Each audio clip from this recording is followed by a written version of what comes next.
नमो भगवते वासुदेवाय।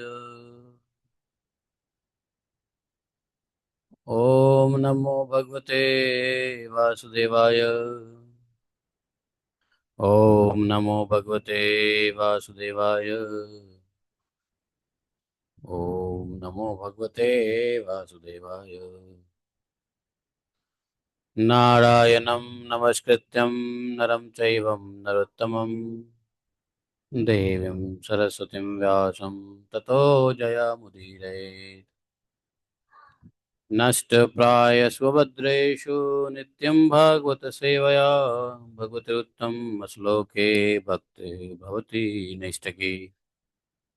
ॐ जन्मान्तस्य त्वन्मयादितरतः चार्थे स्वाभिज्ञास्वराट् तेने ब्रह्महृदयादिकवये मुह्यन्ति यत् सूर्यः। तेजो वारिमृदां यथा विनिमयो यत्र त्रिसर्गो मृषाम् धाम्ना स्दारस्तकोकं सत्यं परमं धीमहि। धर्मः प्रोजितकैकत्र परमो निर्मत्सराणां सताम् विद्यं मात्र वस्तु शिवदं तापत्रयो नमो नमः। श्रीमद्भागवत महामुनि कृते किं वा परुणेश्वरः सद्यो हृदवदत्त कृतिभिः शुश्रूषितदक्षिणात् निगमकल्पतरोर्गलितं फलं सुखमुखात् द्रवितसंयुतम् पिबत भागवतं रसमालयं मौररसिका भुविभावुकाः। हरे कृष्ण कृष्ण कृष्ण हरे हरे हरे राम राम राम हरे हरे। अहं सर्वस्य प्रभवो मत्तः सर्वं प्रवर्तते इति मत्त्वं भजन्ते मां बुधा भावा समन्विता मच्चित्ता मतगतप्राणा बोधयन्तः परस्परम् कथयतस्य मां नित्यं तुष्यन्ति च रमन्ति च तेषां सततिक्तानां भजतां प्रीतिपूर्वकं ददामि बुद्धियोगन्तं येन मापुयान्ति ते तेषामेवानुकम्पार्थम् अहम् अज्ञानजं तमः नाशयात्मभावस्थो ज्ञानदीपेन भास्वता अहमेवासमेवाग्रे नान्यत सतसतपरं पश्चादमते तस्य एव शिष्येत स्वस्म्यहम् हरिते अर्थम यत् प्रतीयेत न प्रतीयेत चात्मनि तद्विद्यादात्मनो माया यथा भाषो यथा तमः यथा महान्ति भूतानि भूतेषु चावचेषुनु प्रविष्टान्यप्रविष्टानि तथा तेषु न तेष्वहम् एतावदेव जिज्ञासं तत्त्वजिज्ञासनात्मना अन्यव्यतिरेकाभ्यां यत स्यात् सर्वत्र सर्वदा। हरे कृष्णा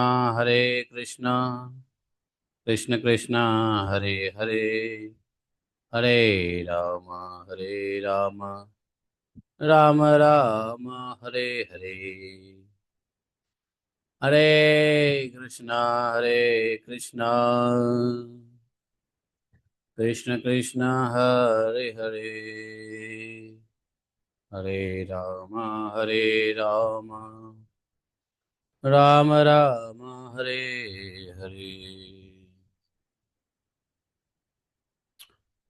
जय जगन्नाथ स्वामी नयन पथगामी नयन पथगामी भावातु में। जय जगन्नाथ स्वामी नयन पथगामी नयन पथगामी भावातु में। जय जगन्नाथ जय जगन्नाथ जय जगन्नाथ स्वामी जय जगन्नाथ जय जगन्नाथ जय जगन्नाथ जय जगन्नाथ स्वामी जय जगन्नाथ जय जगन्नाथ जय जगन्नाथ जय जगन्नाथ स्वामी जय जगन्नाथ।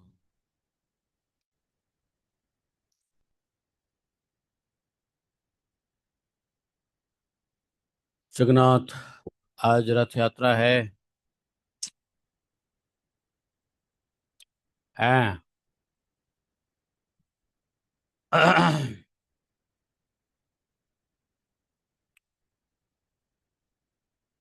तो जगन्नाथ रथ यात्रा की तैयारी आप लोग के यहाँ हो रही होगी? नहीं।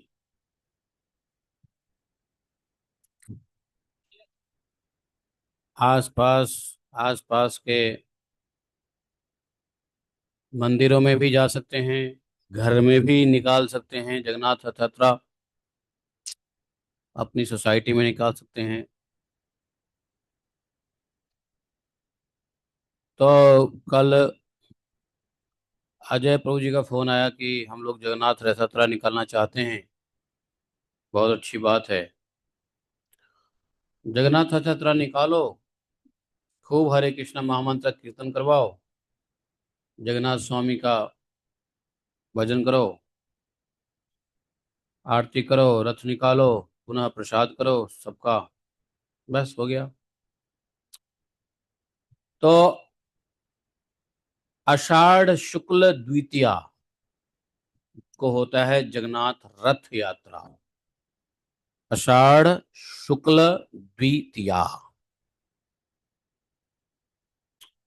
है ना?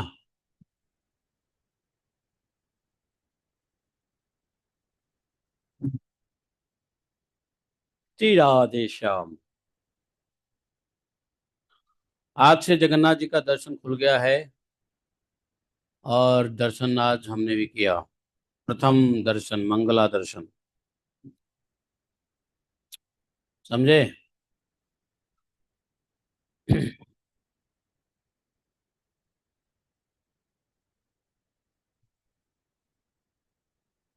आप में से किसी को जगन्नाष्टकम गाने आता है क्या?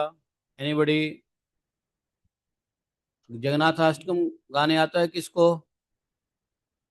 अंत में गाएंगे। हैं? गाती हो माता जी? जगन्नाथाष्टकम का रिदम पता है? हैं? नहीं, सुमित्रा माता जी को पता है जगन्नाथ लिरिक, उसका टोन पता है ना, ट्यून?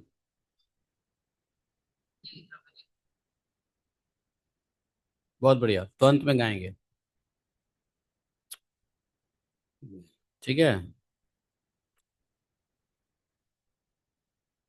नयन पथगामी,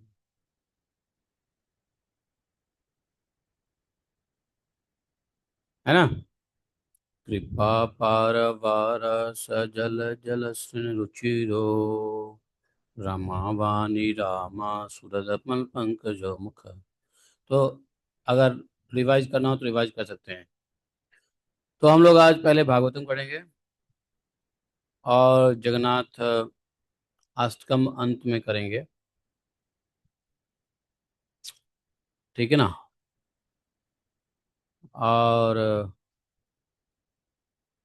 और क्या?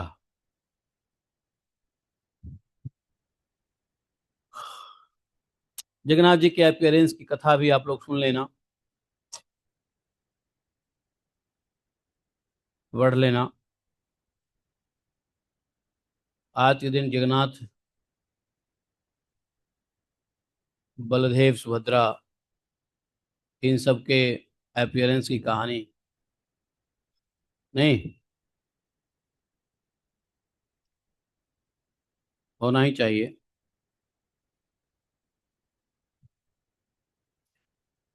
तो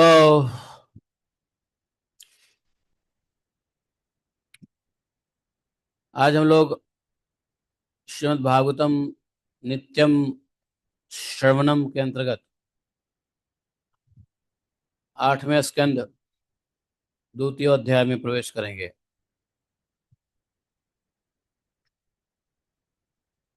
अरे ये फैन बंद करो, चैतन्य, ये फैन बंद कर दे, बीच वाली। तो बोले ग्रंथराज श्रीमद् भागवत महापुराण की जय, श्री व्यासदेव भगवान की जय। श्रीला सुखदेव गोस्वामी महाराज की जय। प्रभुपाद की जय। वृंदावन धाम की जय।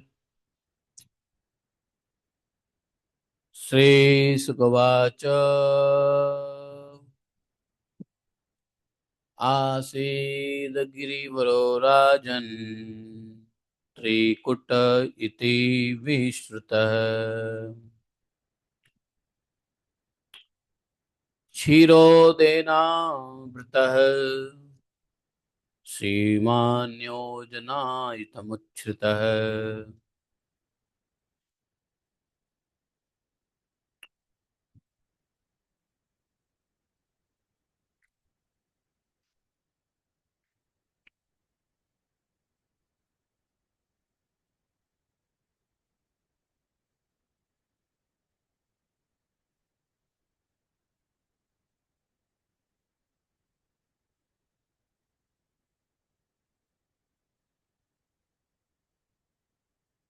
तावता विस्तृतः पर्यक्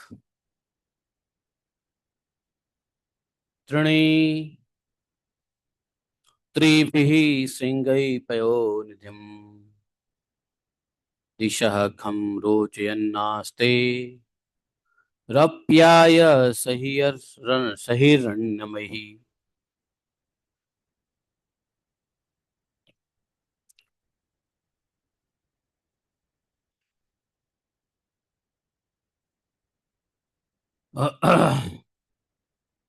दिशः खं रोचयन्नास्ते नहीं, अन्यश्च ककुभः सर्वा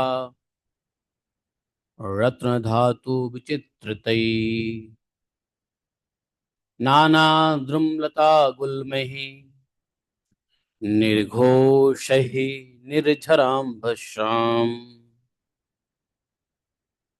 स चावन्नीतजमानाङ्घ्रि समन्तात् पयोनिभिः करोति श्यामलां भूमिं हरिन्मरकतास्मभिः।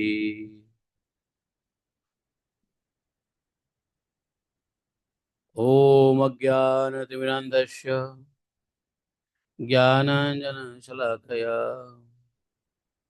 चक्षुरुन्मीलितं येन तस्मै श्रीगुरवे नमः। श्रीचैतन्यमनोभीष्टं स्थापितं येन भूतले स्वयं रूप कदा मह्यं ददाति स्वपदान्तिकम्। वन्देऽहं श्रीगुरो श्रीपत्कमलं श्रीगुरोन् वैष्णवांश श्रीरूपं सागरजातं सहगणरघुनाथान्वितं तं सजीवं साद्वैतं सावधूतं परिजनसहितं श्रीकृष्णचैतन्यदेवं श्रीराधा कृष्णपादान् सहगणललिता श्रीविशाखान्वितांश्च। हे कृष्ण करुणा सिंधो दीनबंधो जगतपते गोपेश गोपिका कांतम राधा कांतम नमस्तुते। तप्त कांचन गौरांगी राधे वृंदावनेश्वरी वृषभानुसुते देवी प्रणमामि हरिप्रिये।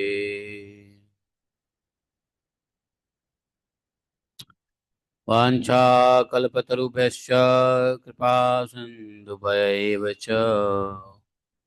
पतितानां पावनेभ्यो वैष्णवेभ्यो नमो नमः।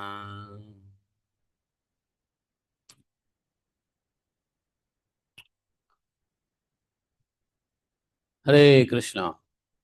आवाज आ रही है? सबको आ रही है? आवाज नहीं आ रही है?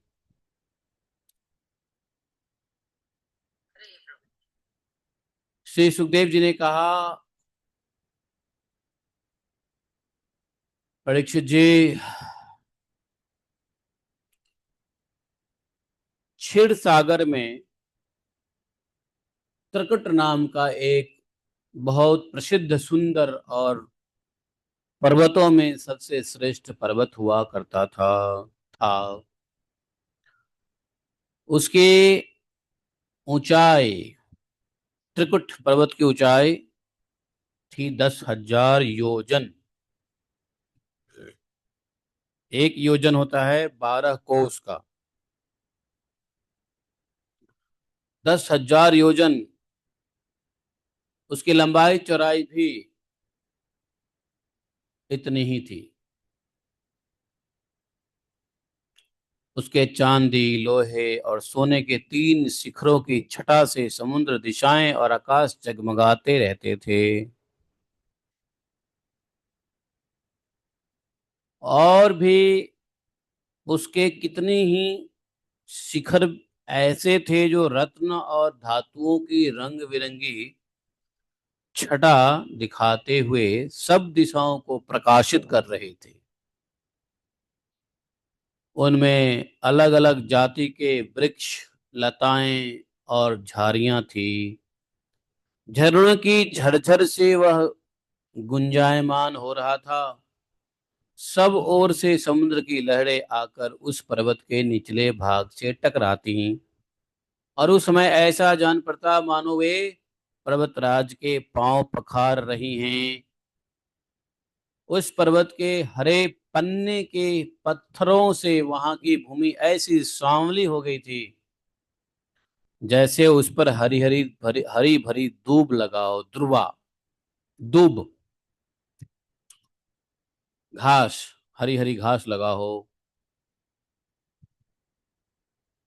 सिद्ध चारण गंधर्व विद्याधर महोरगई किन्नरई अप्सरोभिश्च कृद्ध बीजुष्टकंदरः यत्र संगीत सन्नादैः नदा गुह्यमर्षया अभिगर्जन्ति च हरय श्लाघिनः परकशकयकया नानारण्य पशुभ्रात संकुल द्रोण्य अलंकृत चित्र द्रुम सरोद्यान कलकंठ विहंगम।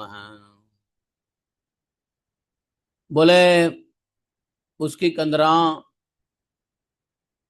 ओ में सिद्ध चारण गंधर्व विद्याधर नाग किन्नर अप्सराएं आदि विहार करने के लिए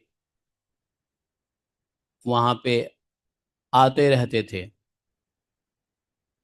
जब उसके संगीत की ध्वनि चट्टानों से टकराकर गुफा में इको होने लगती थी, प्रतिध्वनि, इको पहाड़ों में होता है ना, जब वो लोग संगीत करते थे विद्याधर लोग, तो चट्टानों से टकराकर जो प्रतिध्वनि निकलती थी, तब बड़े बड़े गर्वीले सिंह उसे दूसरे सिंह की ध्वनि समझकर सह नहीं पाते और अपनी गर्जना से उसे दबा देने के लिए और जोर से गरजने लगते थे। उस पर्वत की तलहटी तरह तरह के जंगली जानवरों के झुंडों से सुशोभित रहती थी। अनेक प्रकार के वृक्षों से भरे हुए देवताओं के उद्यान में सुंदर सुंदर पक्षी मधुर कंठ से चहकते रहते थे। ऐसा था वो पर्वत। उस पर्वत पर बहुत सी नदियां, सरोवर भी थे। बड़ा जल निर्मल था और उनके पुलिन पर अर्थात घाट पे, उन नदी सरोवरों के जो घाट है जिसको पुलिन कहते हैं, मणियों की बालू चमक रही थी। देवांगनाएं स्नान करती थीं जिससे उनका जल अत्यंत सुगंधित हो जाता था। उनकी सुरभि उसकी सुरभि लेकर भीनी भीनी वायु चलती रहती थी। पर्वतराज त्रिकुट की तराई में भगवत प्रेमी महात्मा भगवान वरुण का एक बगीचा था। उसका नाम था ऋतुमान। त्रिकुट पर्वत की तराई में नीचे समतल में वरुण जी का एक गार्डन था, उसका नाम था ऋतुमान। उसमें दवांगनाएं करती रहती थी। उसमें एक ओर से दिव्य वृक्ष शोभायमान थे जो फलों और फूलों से सर्वदा लदे ही हुए रहते थे। उस बगीचे में मंदार, पारिजात, गुलाब, अशोक, चंपा, तरह तरह के आम, प्रियाल, कटहल, आमरा, सुपारी, नारियल, खजूर, बिजौरा, महुआ, साखू, ताल, तमाल, असन, अर्जुन, रीठा, गुल्लर, पाकर, बरगद, पलाश, चंदन, नीम, कचनार, साल, देवदारू, दाख, ईख, केला, जामुन, बैर, रुद्राक्ष, हर्रे, बर्रा है, आंवला, आमला, आंवला, वेल, कैथ, नींबू और भिलावे आदि अनेक प्रकार के वृक्ष लहराते रहते थे। उस उद्यान में, बगीचे में एक भारी सरोवर था।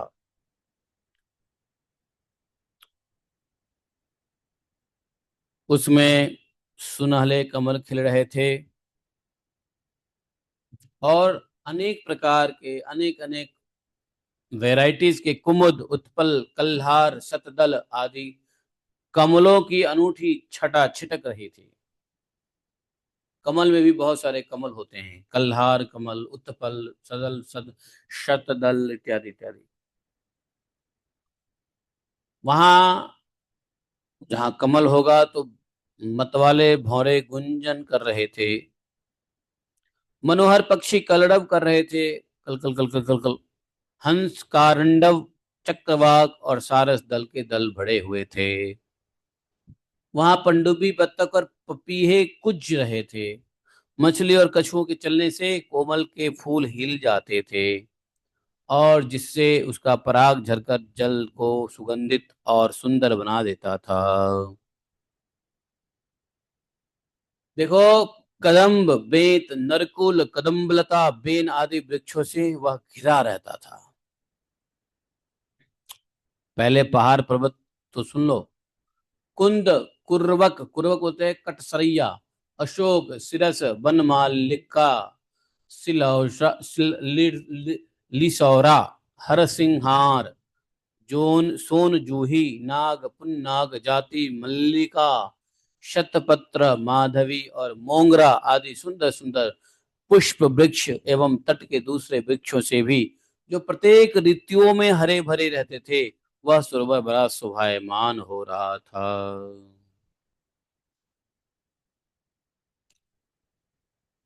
उसी पर्वत के घोर जंगल में बहुत सी हाथियों के साथ एक गजेंद्र भी रहता था। गजेंद्र सबसे बलशाली, शक्तिशाली हाथी था। हाथियों में सबसे शक्तिशाली गजेंद्र था, इसलिए हाथियों का वह सरदार भी कहलाया। एक दिन उसी पर्वत पर अपने हथनियों के साथ कांटे वाले कीचक, बांस बेंत, बड़ी बड़ी झाड़ियों और पेड़ों को रौंदता हुआ घूम रहा था। गजेंद्र, हाथी का सरदार, हेड हाथी, मुखिया।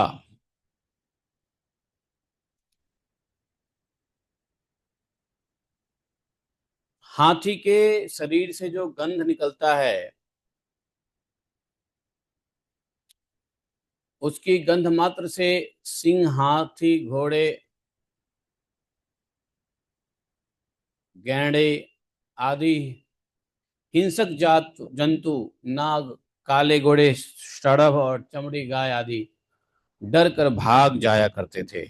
और उसकी कृपा से भेड़िए, सुअर, भैंसे, रिक्ष, शैल्य, लंगूर, कुत्ते, बंदर, हरिण, खरगोश या क्षुद्र जीव सब कहीं निर्भय विचरते रहते थे। उसके पीछे पीछे हाथियों के छोटे छोटे बच्चे दौड़ते रहते थे। गजेंद्र के पीछे छोटे छोटे हाथियों के बच्चे और हथनी भी, बड़े बड़े हाथी और हथनियां भी गजेंद्र को घेरे हुए चल रही थी। सीन क्रिएट हो रहा है, देखो। उसकी धमक से पहाड़ एक बार की कांप उठा था, ऐसा बलशाली गजेंद्र था। उसके गंड स्थल से टपकते हुए मद का पान करने के लिए साथ साथ भौरे उड़ते जा रहे थे। मद के कारण उसके नेत्र विहल हो रहे थे। बड़े जोर की धूप थी, इसलिए वह व्याकुल हो गया और उसे तथा उसके साथियों को प्यास भी सताने लगी। हाथी अपने झुंड में बच्चों और हथनियों के साथ चल रहे हैं जंगल में। दोपहर की धूप है, उनको प्यास लगी है, और थोड़ी ही दूर पर कमल के पराग जैसी सुगंध सूंघकर वो उस सरोवर की ओर चल पड़ा, जिसकी शीतलता और सुगंध लेकर वायु आ रही थी। जिधर से सुगंध हवा आ रहा था, उधर उसी दिशा में ये हाथी चल चल चल चलने लगा। थोड़े देर आगे चला तो उसको सरोवर मिल गया। सरोवर के किनारे जाकर के उस सरोवर के जल तो अत्यंत निर्मल थे ही, और पीने में अमृत जैसा मधुर लगता था। सुनहले और अरुण कमलों की केसर से वह महक रहा था। गजेंद्र जी ने पहले तो उसमें घुसकर अपनी सूंड से उठाकर भरकर जल भरकर पिया। जी भर के पहले पानी पिया, फिर उस जल में स्नान करके अपनी थकान मिटाई।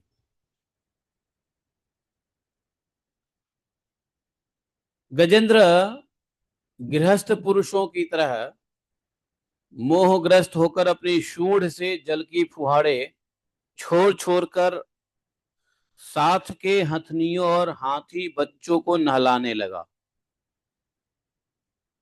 जैसे गृहस्थी में सब एक पुरुष प्रधान होता है ना, वो क्या करता है, सबको केयर करता है, सबको नहाने धोने खाने पीने की व्यवस्था करता है। तो ऐसे गृहस्थ प्रधान पुरुष की भांति वह मोहग्रस्त होकर के अपने सूंड में पानी भरता, हथनियों को देता और छोटे छोटे बच्चों को भी देता। उन लोगों को भी अपने सूंड से ही नहलाने लगा। भगवान की माया से मोहित हुआ गजेंद्र उन्मत्त हो रहा था। उस बेचारे को इस बात का पता ही नहीं था कि मेरे सिर पर बहुत बड़ी विपत्ति मंडरा रही है। इस संसार में गजेंद्र हाथी जैसे हालात बहुत सारे मनुष्यों को भी है, जो अपने हथनी जैसे पत्नी और हाथी जैसे पुत्र अपने गृहस्थ आश्रम में उस सबसे माया मोहित होते रहते हैं, दिन रात मेहनत करते हैं, पत्नी बच्चे कुटुंबियों को खिलाते हैं। पत्नी बच्चे जब खा करके दुआ देते हैं, प्रशंसा करते हैं, तो उसका हृदय फूल जाता है, और पुनः वह मेहनत करने लगता है कि अब इससे अच्छी तरीके से भरण पोषण करूंगा।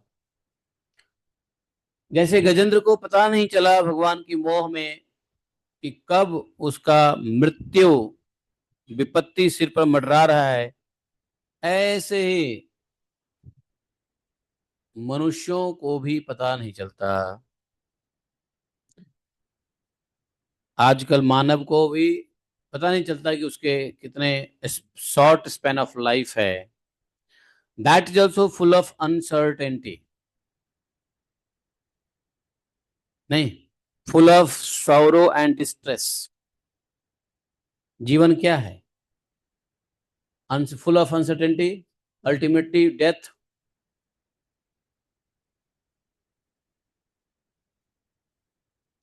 तो गजेंद्र हाथी की तरह नहीं, तो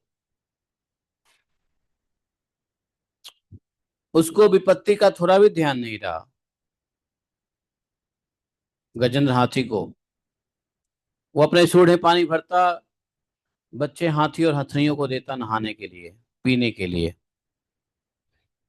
मेहनत यही करता था।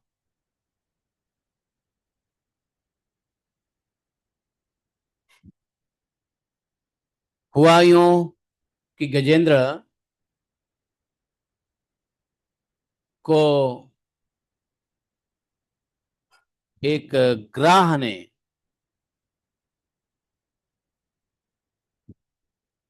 बहुत ही बलवान ग्राह था, बड़ी तेजी से उसके पैर को पकड़ लिया। गजेंद्र तो घबरा गया, बड़ा दुख हुआ। गजेंद्र बड़ी विकलता से चिघारने लगा।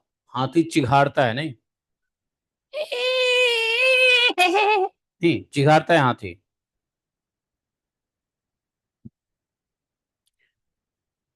और बहुतों ने तो उसे सहायता पहुंचाकर जल से बाहर निकाल लेना चाहा। जो लोग किनारे पे थे उनके हथनी और बच्चे और कुछ साथी हाथी भी, उन लोगों ने बहुत कोशिश किया कि उसको जल से निकाल लिया जाए, सहायता पहुंचाया जाए।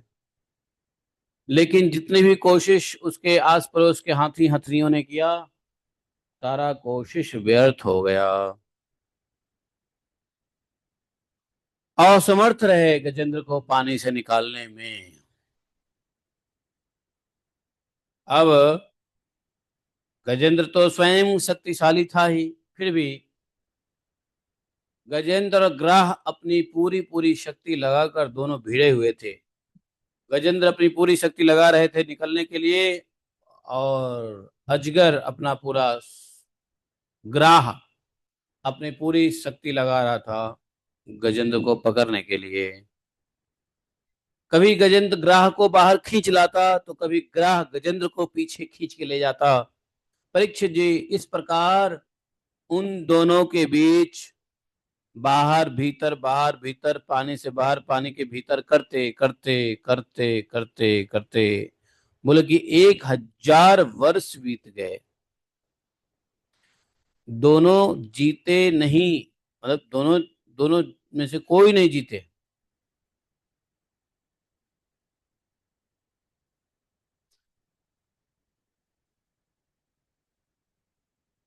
नहीं,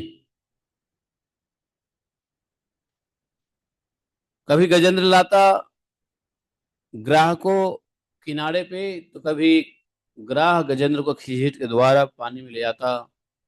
और इस प्रकार के टग ऑफ वॉर में 1000 वर्ष बीत गए। और यह घटना देख करके देवताओं को बड़ा आश्चर्यचकित हुआ। देवता भी आश्चर्यचकित हुए। 1000 वर्ष तक आपस में चलता रहा।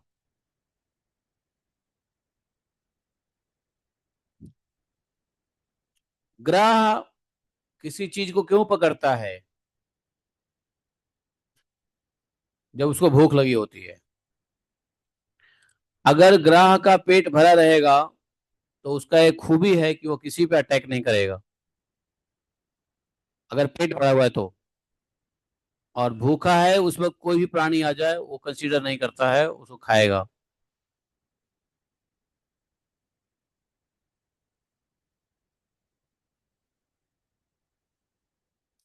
1000 वर्ष तक ऐसा होता रहा, बताओ। अंत में 1000 वर्ष तक ये कसम कस्सा चलता रहा। तो बहुत दिनों के बाद अंत में बार बार जल में खींचे जाने से शरीर जो है गजेंद्र का बिल्कुल शिथिल पड़ गया। गजेंद्र थक गया। 1000 वर्ष तक प्रयास करता रहा छूटने का। बताओ, यहाँ पे तो 1 घंटे 2 घंटे में ही के प्रयास में आदमी थक जाए, तो वो 1000 वर्ष तक उसका ऐसा चलता रहा। गजेंद्र की शक्ति पूरी तरह से जाती रही, उसके शक्ति क्षीण हो गए। न तो उसके शरीर में बल रह गया और न मन में उत्साह।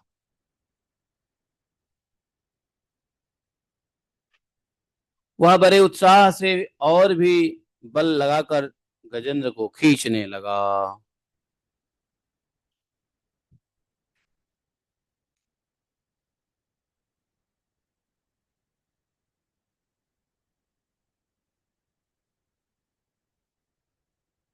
ग्राह क्या होता है? जलचर होता है। और ग्राह की शक्ति, जब देखा गजेंद्र कमजोर पड़ रहा है तो ग्राह और ज्यादा उत्साह से बल लगा करके गजेंद्र हाथी को खींचने लगा।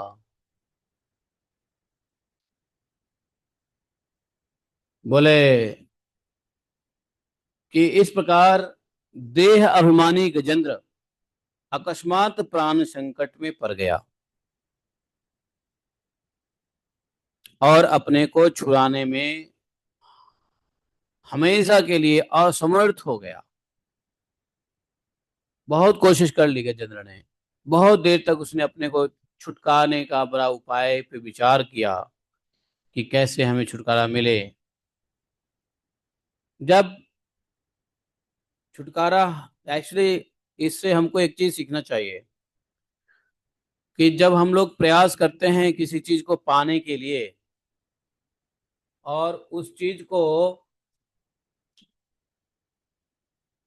हम नहीं पाते हैं या सफलता नहीं मिलती है, और मेहनत करते हैं और बुद्धि लगाते हैं, मेहनत करते हैं।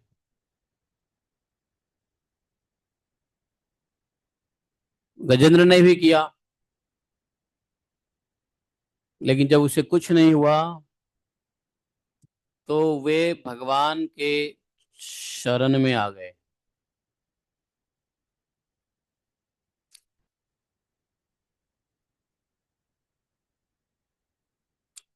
गजेंद्र ने सोचा कि अब तो प्राण नहीं बचेंगे, जितनी प्रयास कर लिया उतना प्रयास हो गया, अब अधिक प्रयास नहीं हो सकता है। बहुत सोचा कि हम कैसे निकले। अंत में गजेंद्र एक निश्चित डिसीजन पे पहुंचे। सोच रहे थे गजेंद्र की यह ग्राह विधाता की फांसी ही है।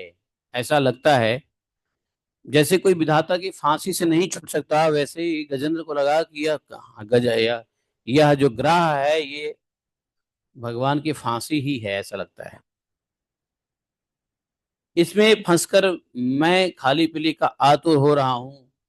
अब मुझे मेरे बराबर के हाथी भी मेरे इस विपत्ति से निकालने में संभव समर्थ नहीं है। कोई समर्थ नहीं होने वाला। सबने कोशिश कर लिया। इसलिए गजेंद्र जी ने सोचा कि अब मैं पूर्ण विश्वास, पूर्ण रूपेण संपूर्ण विश्व के एकमात्र आश्रय श्री भगवान की ही शरण लेता हूं। जब सारी शक्ति काम नहीं किया, सारे हेल्प खत्म हो गए, थक गया, कुछ नहीं होने वाला है, तो एटलीस्ट जीव को चाहिए कि भगवान का स्मरण करे। बोले काल बड़ा बली है, काल से बलवान कोई वस्तु है क्या?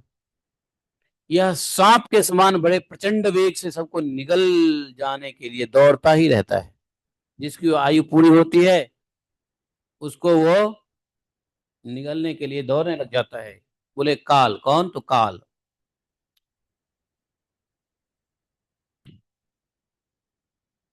इससे भयभीत होकर के, काल से भयभीत होकर जो कोई भगवान की शरण में चला जाता है उसे वे प्रभु अवश्य बचा लेते हैं। उनके भय से भीत होकर मृत्यु भी अपना काम ठीक ठीक पूरा करता है।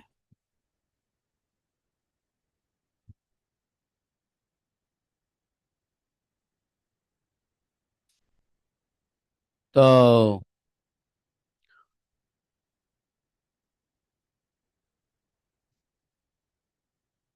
गजेंद्र ने कहा मैं ऐसे ही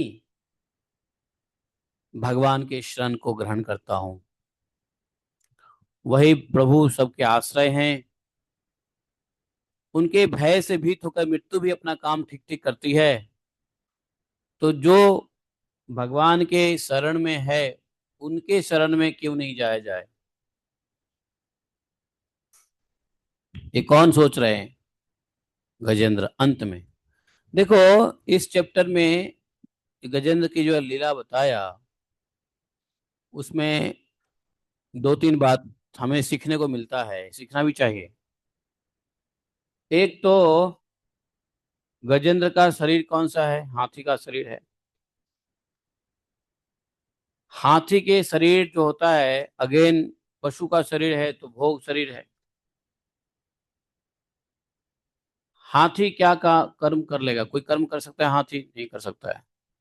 भजन कर सकता है? नहीं कर सकता है। लेकिन यह हाथी कोई साधारण हाथी नहीं था। यह हाथी जो है भगवान का भक्त ही था, जिसको कम से come end of the time में पता चल गया कि हमको भगवान का ही शरण ग्रहण करना चाहिए, क्योंकि उसने अपनी जितनी कोशिश की थी कर ली। कुछ अधिक फायदा हुआ नहीं अपने कोशिश का।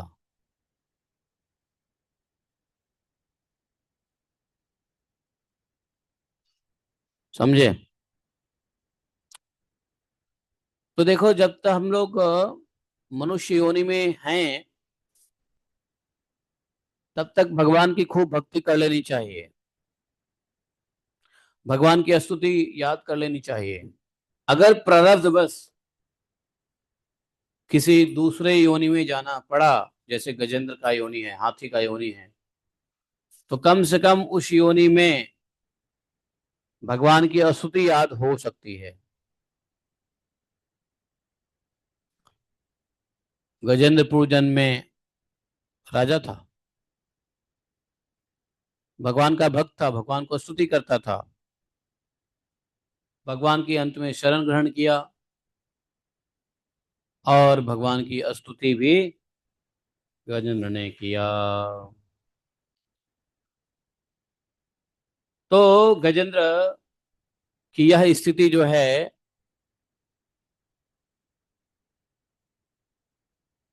वैसे गजेंद्र हाथी में है। हाथी का जो शरीर होता है ना, सबसे ज्यादा तामसिक होता है,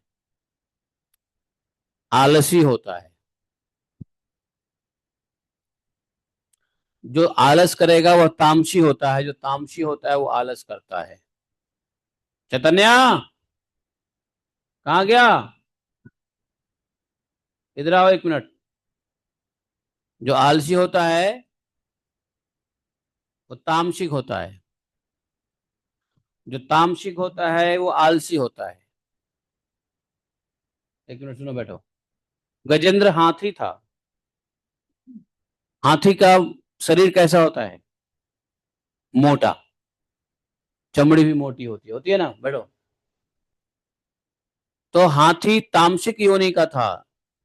मोटे लोग ज्यादातर तामसिक होते हैं, क्योंकि मोटे लोगों में भी आलस ज्यादा होता है। एक्सेप्शंस आर ऑलवेज देयर, अपवाद हर जगह होता है, परंतु मोस्टली मोटे लोग तामसिक होते हैं, आलसी होते हैं। उनका स्वभाव तामसिक रहता है। बहुत अधिक पतले दुबले होए, हड्डी दिखने वाला शरीर होए, तो उसको कहते हैं वात बॉडी, अर्थात मोबाइल, हमेशा भागने दौड़ने वाला। रजोगुण बोलते हैं उसको, रजोगुण। और जिनका शरीर न मोटा है न पतला है, बीच का है, जिसका वजन न कभी घटता है न कभी बढ़ता है, एक ही जैसा रहता है, हमेशा हमेशा हमेशा। और वो न मोटा होगा न दुबला होगा। वो पित्त होता है। पित्त मतलब सत्वगुण। तो मोटा तमोगुण, हड्डी वाला दिखने वाला पतला दुबला रजोगुण, वात। और जो न मोटा है न पतला है, और जिसका कलर थोड़ा सा सांवला होता है, बहुत चमकदार कलर नहीं होता है, श्यामले ही होते हैं, पित्त होता है इसलिए। तो गजेंद्र तामसिक शरीर तो गजेंद्र का पहले से ही था, हाथी का शरीर।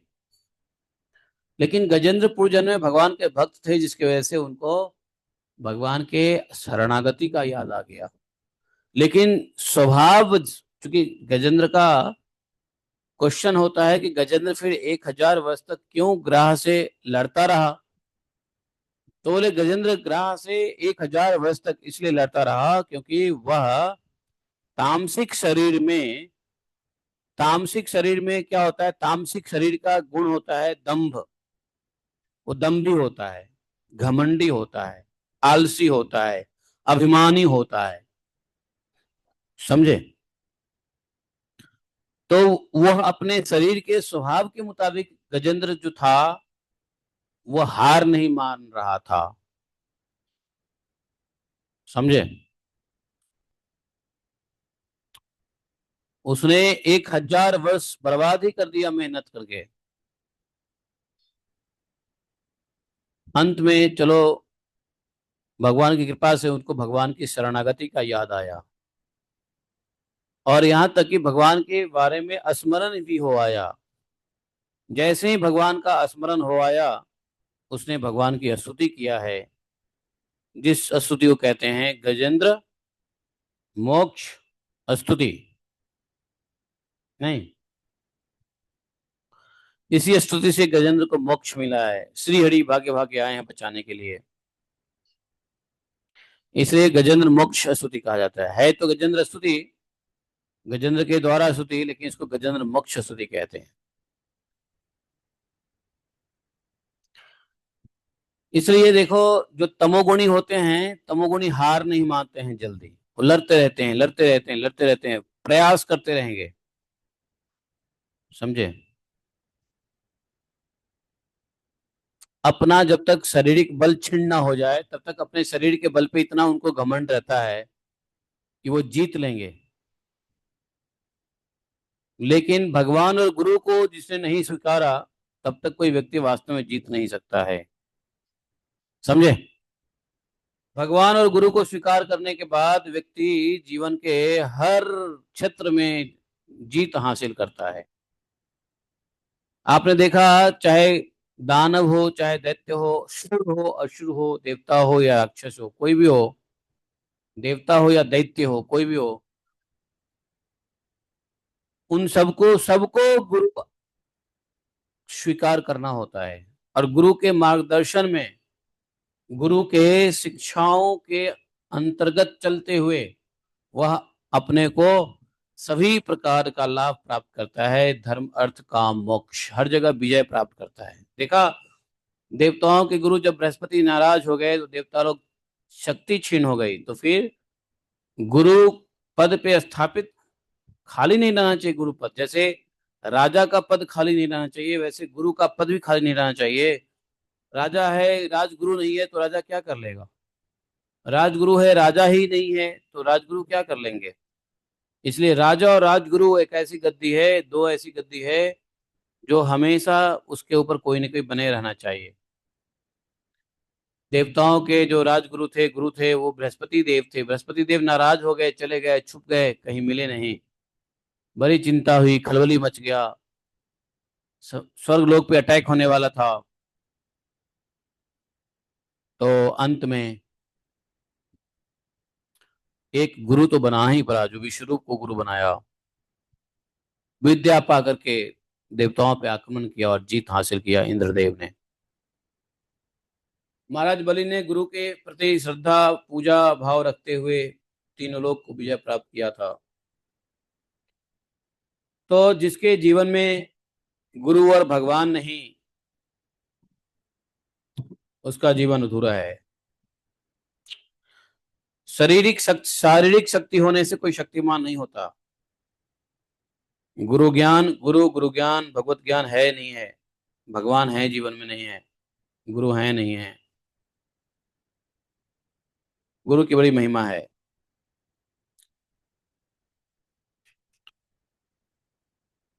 तो गजेंद्र का चूंकि इनबिल्ट फीचर ही ऐसा था, दम्भी, अहंकारी, मदोन्मत्त, वो भी अपना कोशिश करता रहा।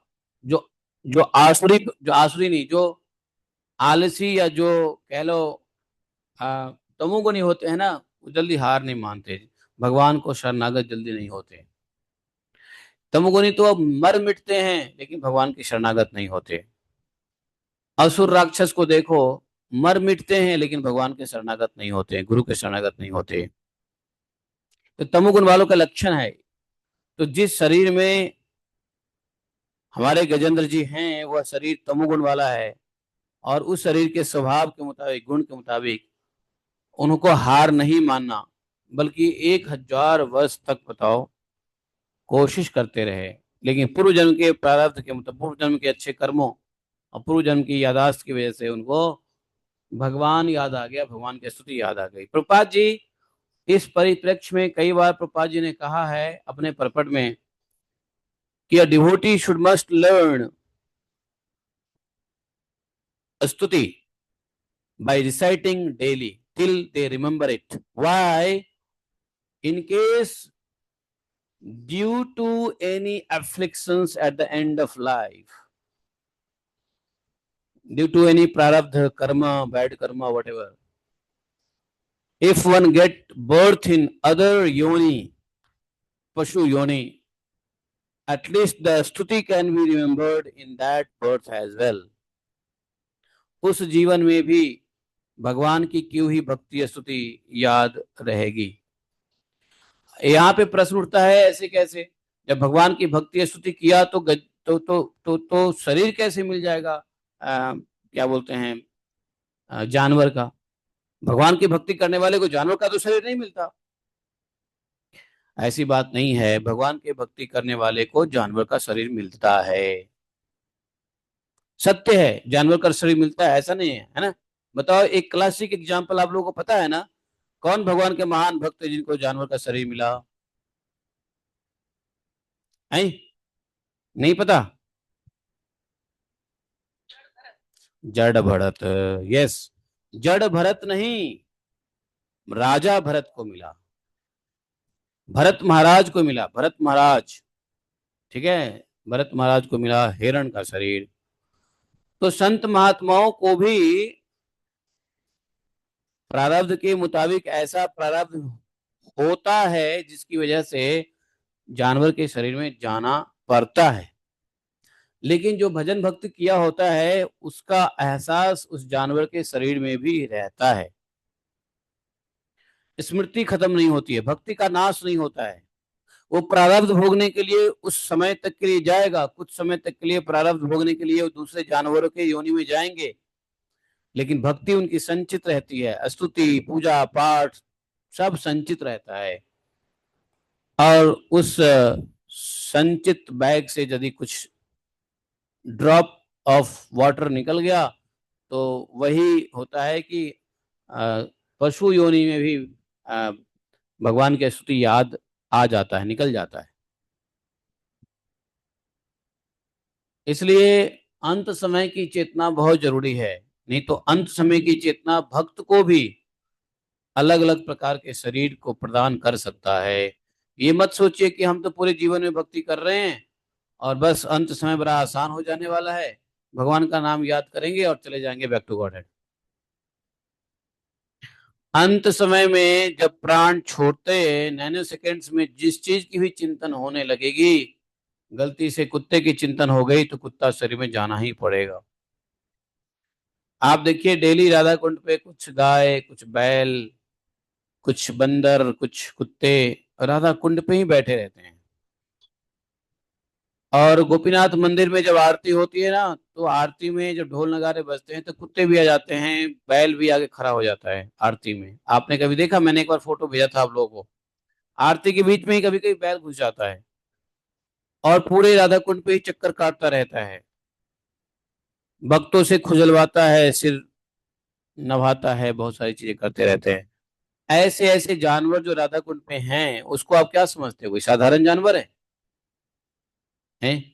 वो कोई बड़े रसिक संत होंगे जो शरीर छोड़ने वक्त कुछ ना कुछ मन में विचार आ गया और उसी योनि में जाना पड़ा होगा, लेकिन उस योनि में जा करके भी भगवान की संगति नहीं छूटती है। राधा कुंड भगवान है तो संगति नहीं छूटता है। धाम का वास नहीं छूटता है। और जो भक्त नहीं है, साधारण गृहस्थ है, अगर उसको मरते वक्त बंदर की याद आ गई, या किसी बंदर के स्वभाव की भी याद आ गई, या बंदर के गुण का याद आ गया, बंदर याद नहीं आया लेकिन बंदर के गुणों का स्मरण हो गया, तो भी बंदर में जाना पड़ेगा। क्योंकि गुण और उस व्यक्ति में अंतर नहीं होता है। नाम और नाम के गुण में अंतर नहीं है। नाम नाम कारी बहुधा निज सर्व शक्ति ही। तो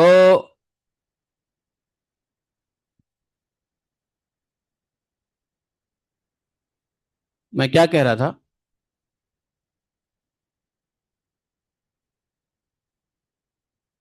मैं क्या कह रहा था? कुछ तो कह रहा था। हाँ। हाँ, क्या कह रहा था? हाँ हाँ हाँ हाँ, ओके ओके।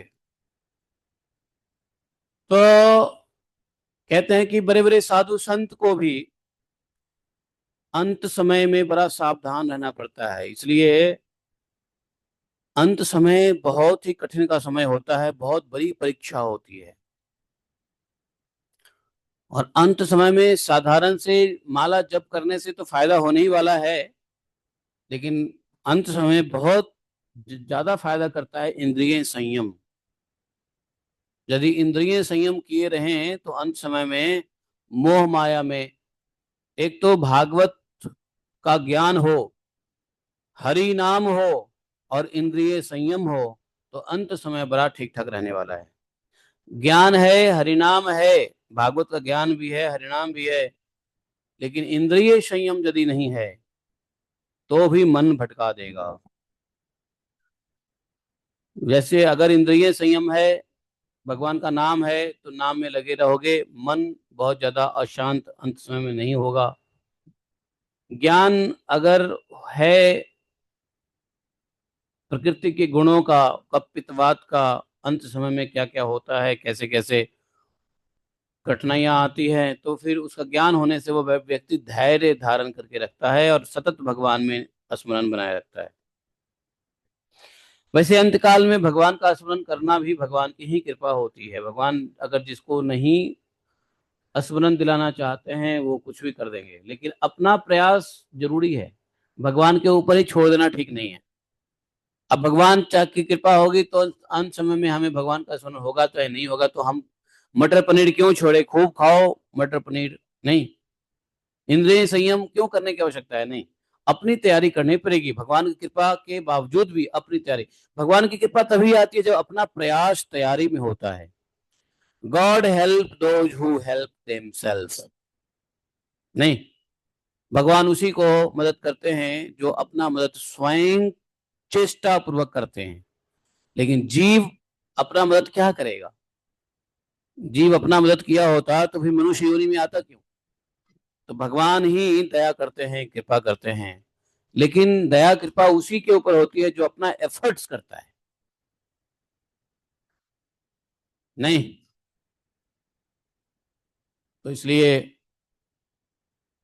गजेंद्र पूर्व जन्म का राजा था बेचारा, और किसी वजह से उसको इस योनि की प्राप्ति हुई है। तो प्रभुपाद जी कहते हैं कि हम लोगों को, सभी भक्तों को स्तुतियां याद होनी चाहिए। बहुत सारे स्तुति हैं भागवतम के, कोई भी स्तुति याद होनी चाहिए, ताकि किसी भी योनि में जाएं तो स्तुति जो है ना, कम से कम आएगा तो उस योनि में बचा बचा लेगा।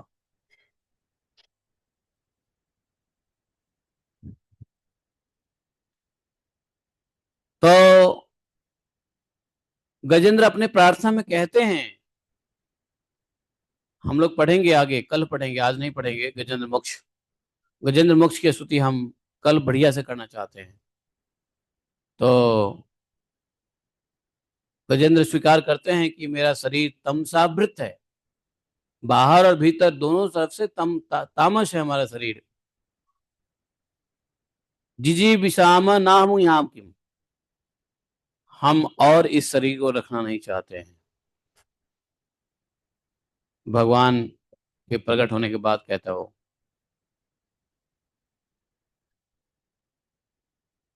तो हमें किसी प्रकार की इच्छा नहीं है इस तमसावृत शरीर को बहिर अंतः तमसावृता जिजी विषाम नाम या किम। हम ऐसे तामस शरीर को अंदर बाहर से तो तामस भरा पड़ा है, अंदर भी तामस भरा पड़ा है, बाहर से भी तामस भरा पड़ा है, ऐसे शरीर को हम नहीं रखना चाहते हैं।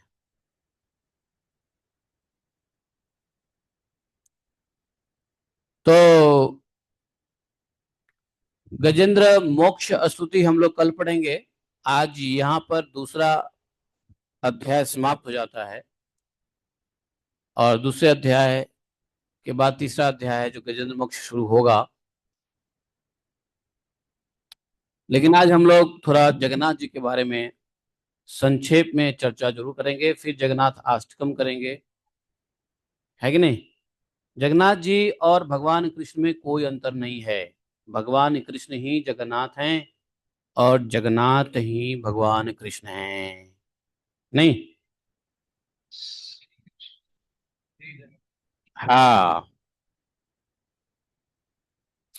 एक्चुअली जगत के नाथ, पूरे संसार के नाथ, है ना, हैं भगवान कृष्ण के स्वरूप को पाना। भगवान कृष्ण के स्वरूप का ये बड़ा कठिन है, लेकिन भगवान भक्तों पे कृपा करके विशिष्ट भव्य भावमय रूप को धारण करते हैं।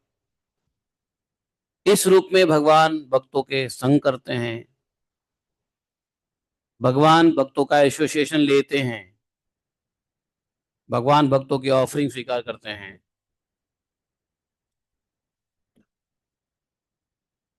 देखो,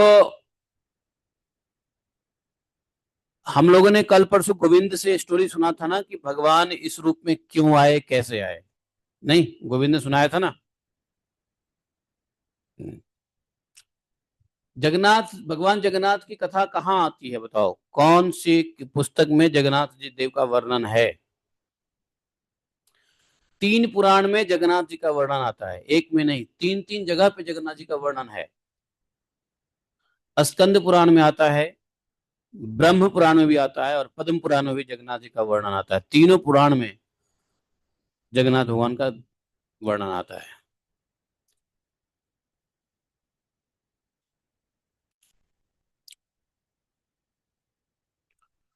एक्चुअली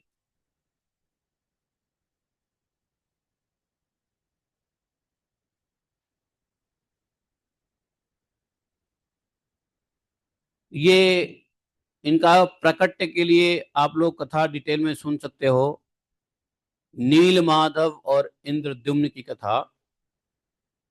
जो एक राजा थे, मलवा के राजा इंद्रद्युम्न, भगवान विष्णु के भक्त थे और भगवान विष्णु के दिव्य स्वरूप नील माधव का दर्शन करने की उनको इच्छा हुई थी। और इस इच्छा की वजह से उन्होंने नीलांचल में भगवान का भव्य मंदिर बनवाने का संकल्प किया। नीलांचल किसको कहते हैं? आज की डेट में नीलांचल कहाँ है? कहाँ है? आज की डेट में नीलांचल जगन्नाथपुरी को कहते हैं। हाँ, जगन्नाथपुरी, पुरी, पुरी, उड़ीसा। तो भगवान विष्णु ने उनको स्वप्न दिया था, कहा था कि समुद्र तट पर एक दिव्य दारू, दारू मतलब लकड़ी, बह करके अपने आप आएगी, उसी से तुम भगवान की मूर्ति बनवाना। नहीं। और जब वह लकड़ी आई तो भगवान विष्णु स्वयं, अच्छा, जब लकड़ी प्राप्त हुआ तो भगवान जगन्नाथ की मूर्ति को किसने बनाया बताओ? भगवान जगन्नाथ जी का जो यह स्वरूप है, लकड़ी से किसने बनाया है? गलत, बिल्कुल गलत उत्तर। विश्वकर्मा ने नहीं बनाया। किसने कहा विश्वकर्मा ने? शकुंतला धमीजा। ये कौन है शकुंतला धमीजा?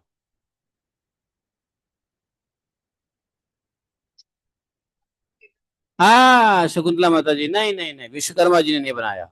विश्वकर्मा जी के बस की नहीं है कि भगवान को बनाए। एक्चुअली तीनों पुराण में इस बात का वर्णन है कि भगवान विष्णु स्वयं बूढ़े रूप में आए। समझे? विश्वकर्मा ने नहीं बनाया। विश्वकर्मा की क्या औकात कि भगवान का मूर्ति बना दे। और ऐसा प्रिय जगन्नाथ मूर्ति बना दे। एक्चुअली अगर पुराण में खंगालोगे तो विष्णु भगवान स्वयं बूढ़े बढ़ई के रूप में आए, वृद्ध कारपेंटर। समझे? ओल्ड का बूढ़े, स्वयं भगवान विष्णु का ही वो अवतार था। इसलिए भगवान को भगवान की मूर्ति को भगवान ही बना सकते हैं क्या। और उन्होंने राजा से कहा था, आप लोग सब स्टोरी जानते हो, कि मैं बनाऊंगा परंतु 21 दिन लगेगा, मुझे कोई देखेगा नहीं, है कि नहीं। भगवान की मूर्ति के लिए 21 दिन के लिए बूढ़ा बढ़ई एक कमरे में बंद हो गया। और कुछ दिन तो खटर पटर की आवाज भी आई, लेकिन कुछ दिन के बाद खटर पटर की कोई आवाज भी नहीं आई, शांत हो गया। रानी को बड़ा संदेह हुआ कि हो ना हो अंदर में बढ़ई की मृत्यु तो नहीं हो गई। बूढ़ा था, काम पहले करता था, आवाजें आती थी, अब आवाज भी नहीं आ रही है। रानी ने राजा से कहा कि नहीं नहीं, खोलिए खोलिए, हो ना हो 21 दिन कोई भूखा प्यासा बूढ़ा काम कैसे करेगा, कुछ अनहोनी तो नहीं हो गया। इस आशंका से रानी ने राजा को बाध्य किया कि उस कमरे का कपाट खोला जाए। राजा नहीं खोल रहे थे, लेकिन रानी ने खुलवाया। रानी ने खोल दिया और शर्त के मुताबिक उस बूढ़े कारपेंटर ने कहा था, यदि बीच में दर्शन करोगे डीटी का, खोलोगे, तो हम मतलब नहीं बनाएंगे। जैसे ही खुला वो बूढ़ा कारपेंटर गायब हो गए। भगवान विष्णु के ही अवतार थे वो। और जितना बनाए थे उतना ही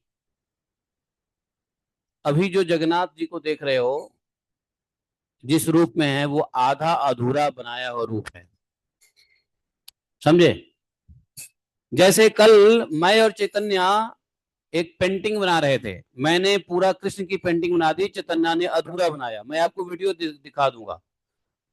हाँ, चैतन्य ने अधूरा बनाया और मैंने पूरा पेंटिंग किया, है ना, पूरा स्केचिंग मैंने किया ना चैतन्य है।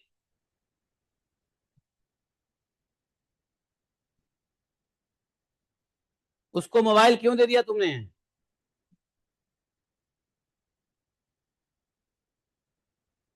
हमने भगवान कृष्ण का पेंटिंग किया था, स्केचिंग, तुमने आधा अधूरा बनाया, मैंने पूरा बना दिया। बनाया कि नहीं बनाया? इधर आओ। तुमने आधा अधूरा बनाया, मैंने पूरा बनाया कि नहीं बनाया? भगवान बुरे अच्छे होते हैं क्या? भगवान तो भगवान है। तो ऐसे ही जगन्नाथ जी का आधा अधूरा पेंटिंग बन गया। और जगन्नाथ जी जो हैं, तो जगन्नाथ जी की बात कर रहा हूँ, जगन्नाथ जी की बात कर रहा हूँ। जगन्नाथ जी का जो जो अभी स्वरूप है, जो आज तुमने सुबह सुबह दर्शन किया, आधा आज जो दर्शन किया जगन्नाथ जी का, वो स्वरूप इनकम्प्लीट स्वरूप था। बूढ़े बढ़ई ने, जो भगवान विष्णु के अवतार थे, वो गायब हो गए। समझे? और इस प्रकार से भगवान तीनों, जगन्नाथ, बलदेव और सुभद्रा, मतलब इतना अधूरा रहेगा कि भगवान के हाथ पैर नहीं बने थे, आगे बनाना था लेकिन वहीं पे गायब हो गए। जो प्रकट हम लोग, और भगवान ने फिर, राजा को बड़ा अफसोस हो रहा था कि यह अधूरा मूर्ति कैसे हम स्थापित करेंगे, क्या करेंगे, इस अविग्रह कैसे, प्राण प्रतिष्ठा कैसे करेंगे, बड़ा संदेह हो रहा था। फिर अब कैसे होगा। दारुण तो एक बार आ गया, उसका यूज हो गया। भगवान ने उनको फिर स्वप्न दिया कि नहीं नहीं ठीक है, हम इसी रूप में सेवा स्वीकार करेंगे, है कि नहीं। जो अभी जगन्नाथ रथ यात्रा देख रहे हो, आज होने वाला है, आप लोग ऑनलाइन देख सकते हो। इसके अंदर में जगन्नाथ जी, बलदेव और सुभद्रा महारानी, ये तीन रथ होता है, और तीनों रथ के अलग अलग नाम होते हैं। जगन्नाथ जी के रथ का नाम क्या है बोलो? आज जगन्नाथ रथ यात्रा है ना, तो जगन्नाथ जी के बारे में स्पेशल जानकारी लेते हैं। हाँ, नंदी घोष की जय। और रंग कैसा होता है? आज के भगवान जगन्नाथ के रथ का नाम है नंदी घोष। उसका कलर होगा लाल और पीला। तो जगन्नाथ जी का जो रथ होगा उसके ऊपर जो कपड़े होंगे लाल पीला के होते हैं। और उनके रथ में पहिए कितने होते हैं बोलो चैतन्या? भगवान जगन्नाथ के रथ में पहिए कितने होते हैं? 16। 16 पहिए होते हैं। हाँ, 16। 16 पहिए होते हैं। और जगन्नाथ जी के रथ की ऊंचाई कितनी होती है? 45 फीट। 45 फीट की होती है, 45 फीट। हाँ। और बलभद्र, बलभद्र जी के रथ का क्या नाम होता है बोलो? नहीं पता? बलभद्र जी के रथ का नाम किसको याद है? नंद घोष जगन्नाथ जी के रथ है। बलभद्र जी के रथ का नाम किसी को याद है? आज याद कर लो। ताल ध्वज। बलदेव जी के रथ का नाम है ताल ध्वज। और इनका कलर होता है लाल और हरा। तो आज जगन्नाथ रथ यात्रा में देखना, जिनका कलर लाल और हरा होगा वो बलदेव जी का रथ होगा। बलदेव जी के रथ में पहिए 14 होते हैं। और उनकी लंबाई 1 फीट कम होती है, 44 फीट होती है। अरे छोटे हैं ना बलदेव जी, सॉरी, मतलब भगवान से है ना, तो बलदेव जी वैसे बड़े हैं बलदेव भैया, लेकिन चूंकि बलदेव जी गुरु तत्व है ना, वो भगवान है, तो 1 फीट नीचे हैं, 44 फीट की होती है। और बीच में सुभद्रा मैया होती है। उनके रथ का नाम क्या है बोलो? नहीं, पद्म ध्वज। हाँ, नंदी घोष, ताल ध्वज और पद्म घोष। हम्म। और इनके रथ का रंग होगा, इनका रंग होगा लाल और काला। हाँ, रथ देखा जगन्नाथ रथ यात्रा में, देखना बीच में होगा लाल काला। देखो, देखो। और इनके रथ के पहिए होंगे 12, और इनकी हाइट होती है 43 फीट। आज का दिन बहुत इंपॉर्टेंट है, पता है क्यों? इधर आओ। आज का आप लोगों को पता है आज का दिन इंपॉर्टेंट है क्या, किस लिए? जगन्नाथ रथ यात्रा तो आती ही है, लेकिन और भी इंपॉर्टेंट दिन है, क्योंकि आज हमारे चैतन्य प्रभु जी का दीक्षा हो गया है। चैतन्य प्रभु जी, अपने गुरु जी का नाम बताओ क्या?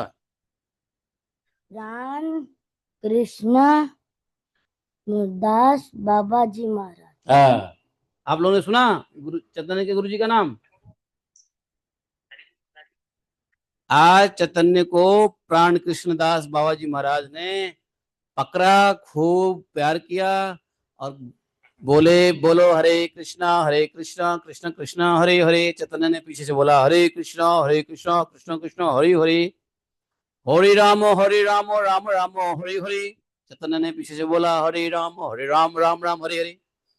और चैतन्य को मिल गई। और महाराज ने बोला कि 12 साल तक 2 माला करोगे, 16 साल तक 4 माला करोगे, और 16 साल के बाद 16 माला करोगे।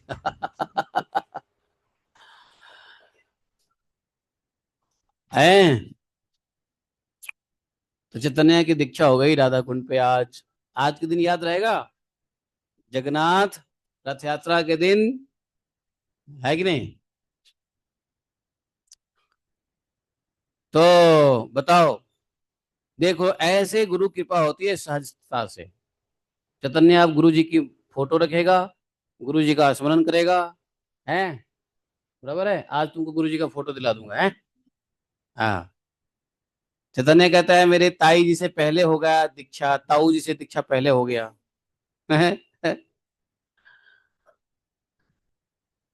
तो जगन्नाथाष्टकम,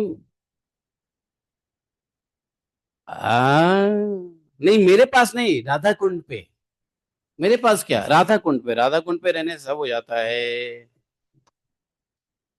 देखो स्कंद पुराण में जाओगे ना तो एक पूरी खंड है, पूरी खंड में जगन्नाथ छत्रा का विस्तृत वर्णन है।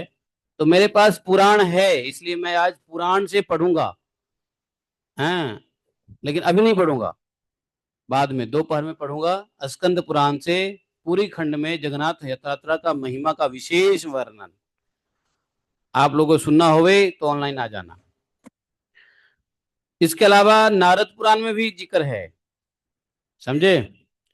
कहते हैं कि रथस्थम वामनम दृष्टवा, सुनो, कहते हैं रथस्थम वामनम दृष्टवा पुनर्जन्म न भविष्यति। इधर आओ। उस पुराण में कहा है कि रथस्थम वामनम दृष्टवा पुनर्जन्म न विद्यते। कहते हैं कि जगन्नाथ रथ यात्रा को जो देखता है वह जन्म मरण से मुक्त हो जाता है। जगन्नाथ रथ यात्रा को जो देखता है वह जन्म मरण से मुक्त हो जाता है। जगन्नाथ जी के बहुत सारे भक्त हुए हैं, जगन्नाथ जी के प्रेमी भक्त बहुत हुए हैं। बहुतों की तो मैं नहीं कहूंगा, लेकिन एक भगवान के प्रेमी भक्त हुए हैं। उनका नाम क्या था बोलो, जिसके लिए जगन्नाथ जी का रथ आज भी उनके समाधि पे रुकता है। हैं? हैं? क्या? किसका नाम बोला? सालवेग, सालवेग, यस। मुस्लिम थे वो। हाँ, हाँ, भक्ति सिद्धांत सरस्वती ठाकुर महाराज तो के जन्म हुआ तो वहां तो रुके, यात्रा रुकी उनके चैतन्य गौड़िया मठ के सामने, अभी भी रुकते हैं। लेकिन सालवेग जो थे, सालवेग नाम क्या था, सालवेग था ना। हाँ, सालवेग मुस्लिम थे। उनकी माता हिंदू थी, लेकिन उनके पिता मुस्लिम थे। और माता जो है बचपन से कहते हैं ना कि पिता कितना भी दुष्ट हो, पिता कितना भी अभक्त हो, पिता कितना भी विधर्मी हो, यदि माता के अंदर संस्कार होता है तो बच्चों को संस्कार जरूर मिलता है। इसलिए माताओं को स्पिरिचुअली एडुकेशन जरूर देना चाहिए, और उनको पूरा संस्कार की बात और उनको भक्ति भाव में रखना बहुत जरूरी है। माताओं को दिया तो सारे बच्चे ठीक हो जाएंगे। पिता को ज्ञान हो गया तो जरूरी नहीं सारे दुनिया के बच्चे ठीक होंगे। लेकिन माता को संस्कार दे दिया, माता के अंदर संस्कार होवे, भगवत भगवत भक्ति होवे, तो बच्चों को तो बना ही देती है। तो साल वेग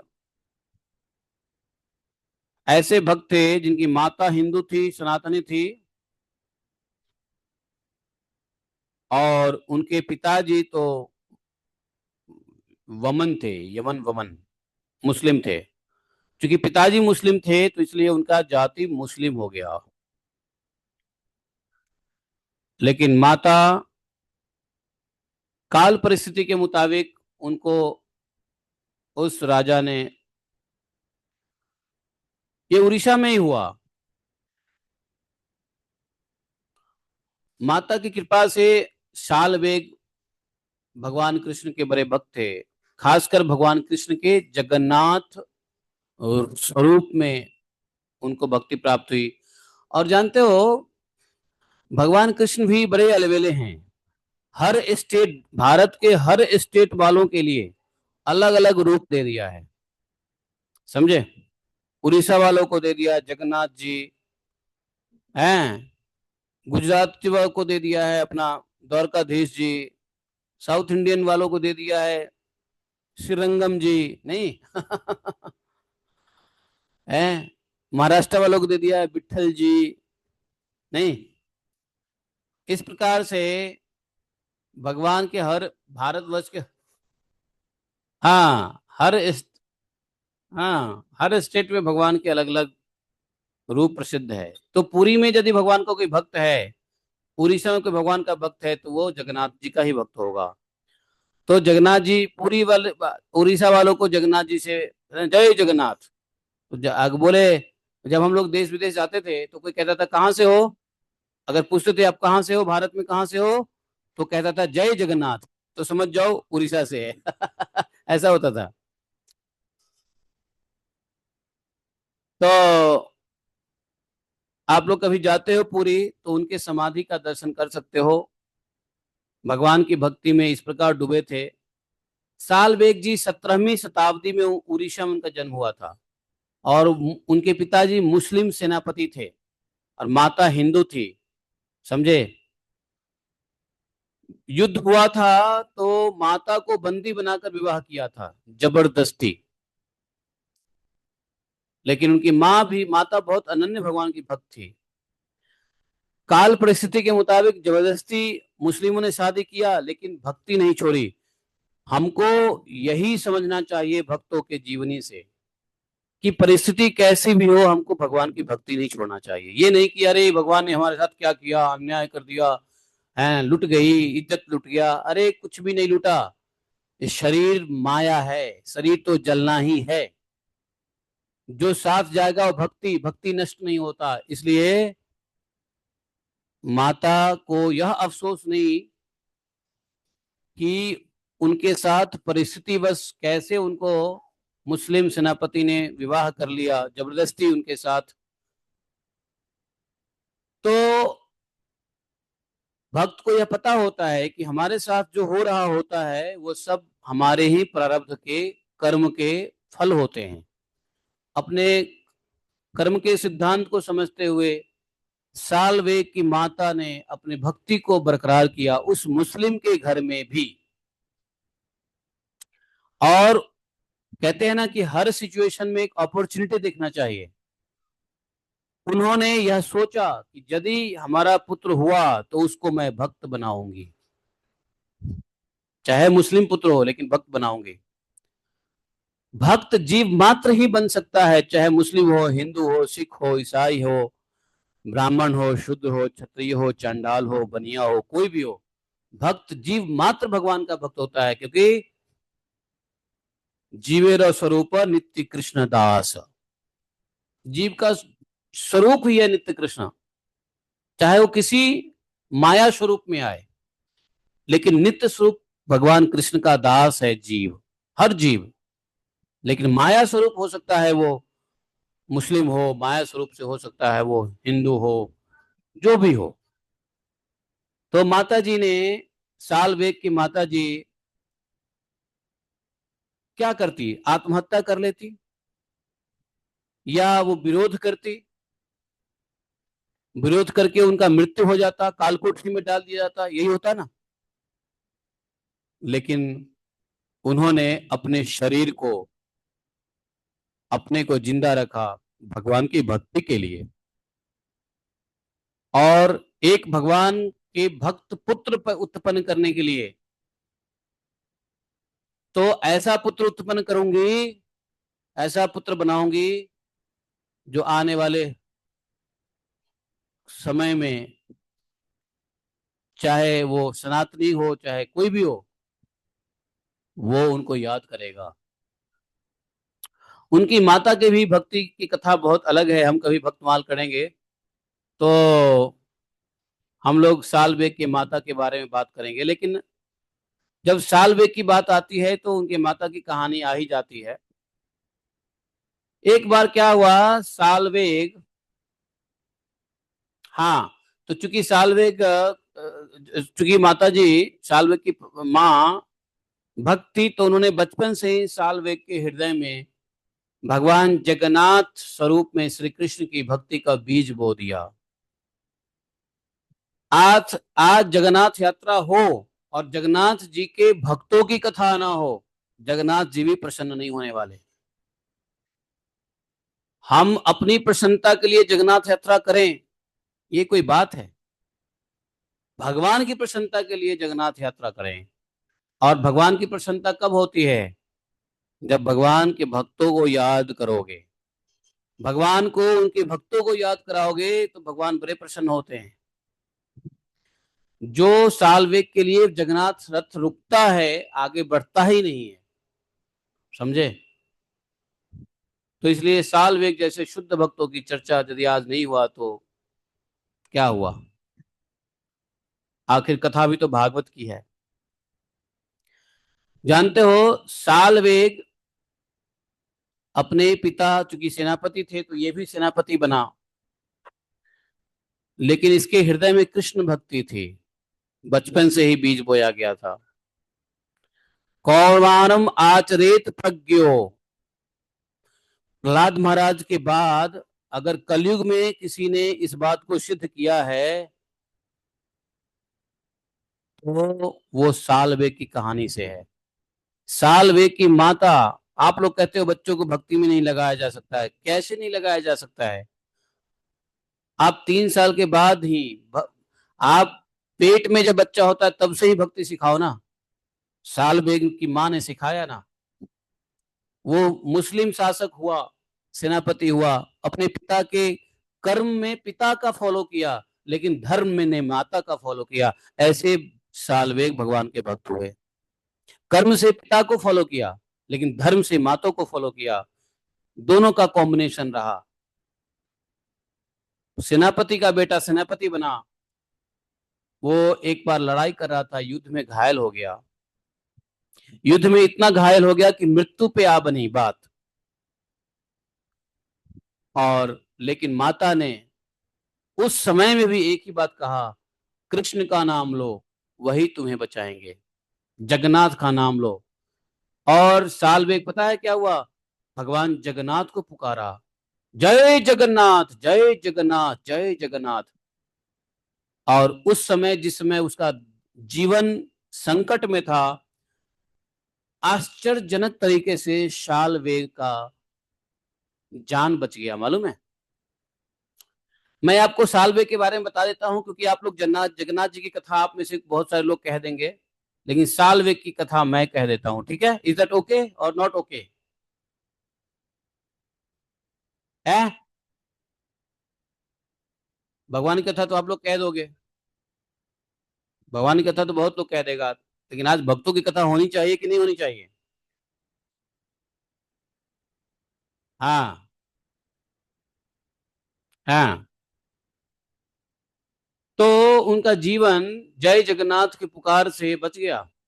माता उनके गुरु थे, गुरु ने कह दिया, इतना भरोसा, जय जगन्नाथ जय जगन्नाथ जय जगन्नाथ जय जगन्नाथ। आश्चर्य में तरीके से उनके जान बच गए। तब से अब पहले से माता कह रही थी तो हा ना हो रहा था, लेकिन अभी तक होल हार्टेडली भक्ति में नहीं आए थे सालवेग। माता कहती थी, करते थे, माता के कहने पे ठीक था, लेकिन पिता के भी गुण लिया, मुस्लिम गुण भी थे, नमाज भी पढ़ते थे, पिता के साथ राजकाज के कार्य में भी हाथ बटाते थे, लेकिन भक्ति में वो सुदृढ़ता नहीं आई थी। लेकिन माता हमेशा भक्ति के लिए वो प्रवोक करती रहती थी। तो जब ये मृत्यु से बच गए आश्चर्यमय तरीके से, तब जाके उनको लगा कि मैं वैसे ही मरने वाला था, मर ही गया था, लेकिन भगवान कृष्ण जगन्नाथ स्वरूप को याद करके मेरा जीवन बच गया। अब बाकी जीवन भगवान कृष्ण की भक्ति में लगाऊंगा। उनको एहसास हुआ शालवेग को, और तब से भगवान कृष्ण के फुल टाइम अनन्य भक्त बन गए। Full time. पहले तो ठीक है, माता जी पूजा कर रही है, साथ में कर रहे हैं, माता जी कह दिया, पिताजी ने कह दिया नमाज पढ़ो तो अल्लाह अकबर, नमाज भी पढ़ लिया। माता जी ने कहा कि जय जगन्नाथ जय जगन्नाथ जगन्नाथ स्वामी नयन पथगामी गाओ तो गा लिया। लेकिन अभी जब इनकी जान बची है तो साल बेग ने सोचा कि अब मेरा जीवन जगन्नाथ जी के लिए है, और खूब भक्ति की, फुल टाइम, खूब सब कुछ छोड़ के भगवान का भक्ति करने लगे। एक बार जगन्नाथ जी के रथ यात्रा का दर्शन, जगन्नाथ जी का दर्शन करने की इच्छा हुई साल बेग को। बड़ी इच्छा होती है जगन्नाथ जी का दर्शन करे, लेकिन जगन्नाथ जी का दर्शन कौन कर सकता है, मुस्लिम तो नहीं कर सकता। हरिदास ठाकुर जब तक जगन्नाथ जी के में रहे वो मंदिर में प्रवेश नहीं किए। जम हरिदास ठाकुर की समाधि देखा है जगन्नाथपुरी में? कहाँ है? समुद्र के तट पे। वहां पे इस्कॉन, इस्कॉन का सेंटर वहीं पे है, कोने पे इस्कॉन का मंदिर है। और उस साइड में across the road Jagannath ji की इनका क्या बोलते हैं, अगर मैं गलत नहीं हूं तो ये हरिदास ठाकुर जी की समाधि है, जहां भजन करते थे। मंदिर के करीब में भी नहीं आते थे वो। तो उनकी इच्छा जो है थी कि पूरी जाएं जगन्नाथ जी की, लेकिन वे पैदल एक दिन जगन्नाथ जी जगन्नाथपुरी चले गए। लेकिन जब वो पुरी में पहुंचे तो जगन्नाथ रथ यात्रा समाप्त हो चुकी थी, जानते हो?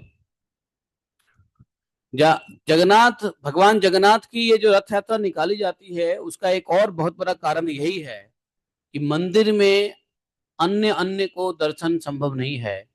तो जगन्नाथ जी स्वयं बाहर रोड पे आते हैं सभी भक्तों को दर्शन देने के लिए, जो अधिकारी है और जो अधिकारी नहीं है। जगन्नाथ जी आते हैं अपनी रथ में सवार होकर के, भक्तों के बीच दर्शन देते हैं, अधिकारी और अनधिकारी दोनों के लिए। अब कहोगे भगवान जब अन, जो अनाधिकारी को दर्शन देने के लिए, अनऑथराइज्ड पर्सन को दर्शन देने के लिए जब आते हैं रोड पे, तो भगवान अंदर में क्यों नहीं देते हैं? हैं? वही भगवान मंदिर के अंदर दर्शन क्यों नहीं अलाउ करवाते हैं, रोड पे क्यों करवाते हैं अलाउ? तो इसका कारण क्या है? हैं?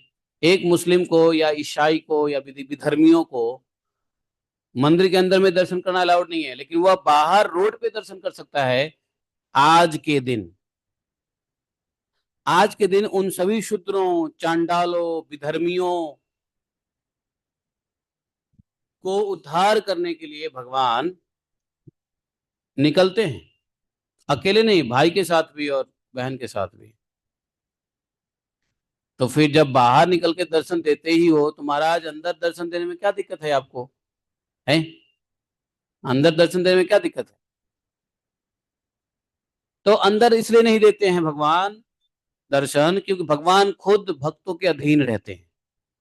भक्त अगर कहता है कि भक्त की इच्छा है, भक्त कहता है नहीं मैं विधर्मी को दर्शन नहीं देना, भगवान क्या करेंगे? भगवान तो कहते हैं मैं तो भक्त के अधीन हूँ, ये भक्त नहीं चाहते तो मैं नहीं चाहता, भैया इनका पालन करो। जगन्नाथ जी की सेवा में जो भक्त लगे रहते हैं उससे जगन्नाथ जी के बड़े प्रेम होता रहता है। एक बार जगन्नाथ जी की सेवा में एक भक्त लगा हुआ था, उरिया भक्त। जानते हो वहां पे लोग नीचे पहने रहते हैं, ऊपर कुछ पहने नहीं होते हैं। दुपट्टा रखेंगे रखेंगे नहीं तो दुपट्टा भी नहीं रखते, कमर में दुपट्टा बांध के रखते हैं। उनके शरीर से पसीना आ रहा होता है, जगन्नाथ जी के लिए भोग लगाते हैं और पसीना टपकता रहता है।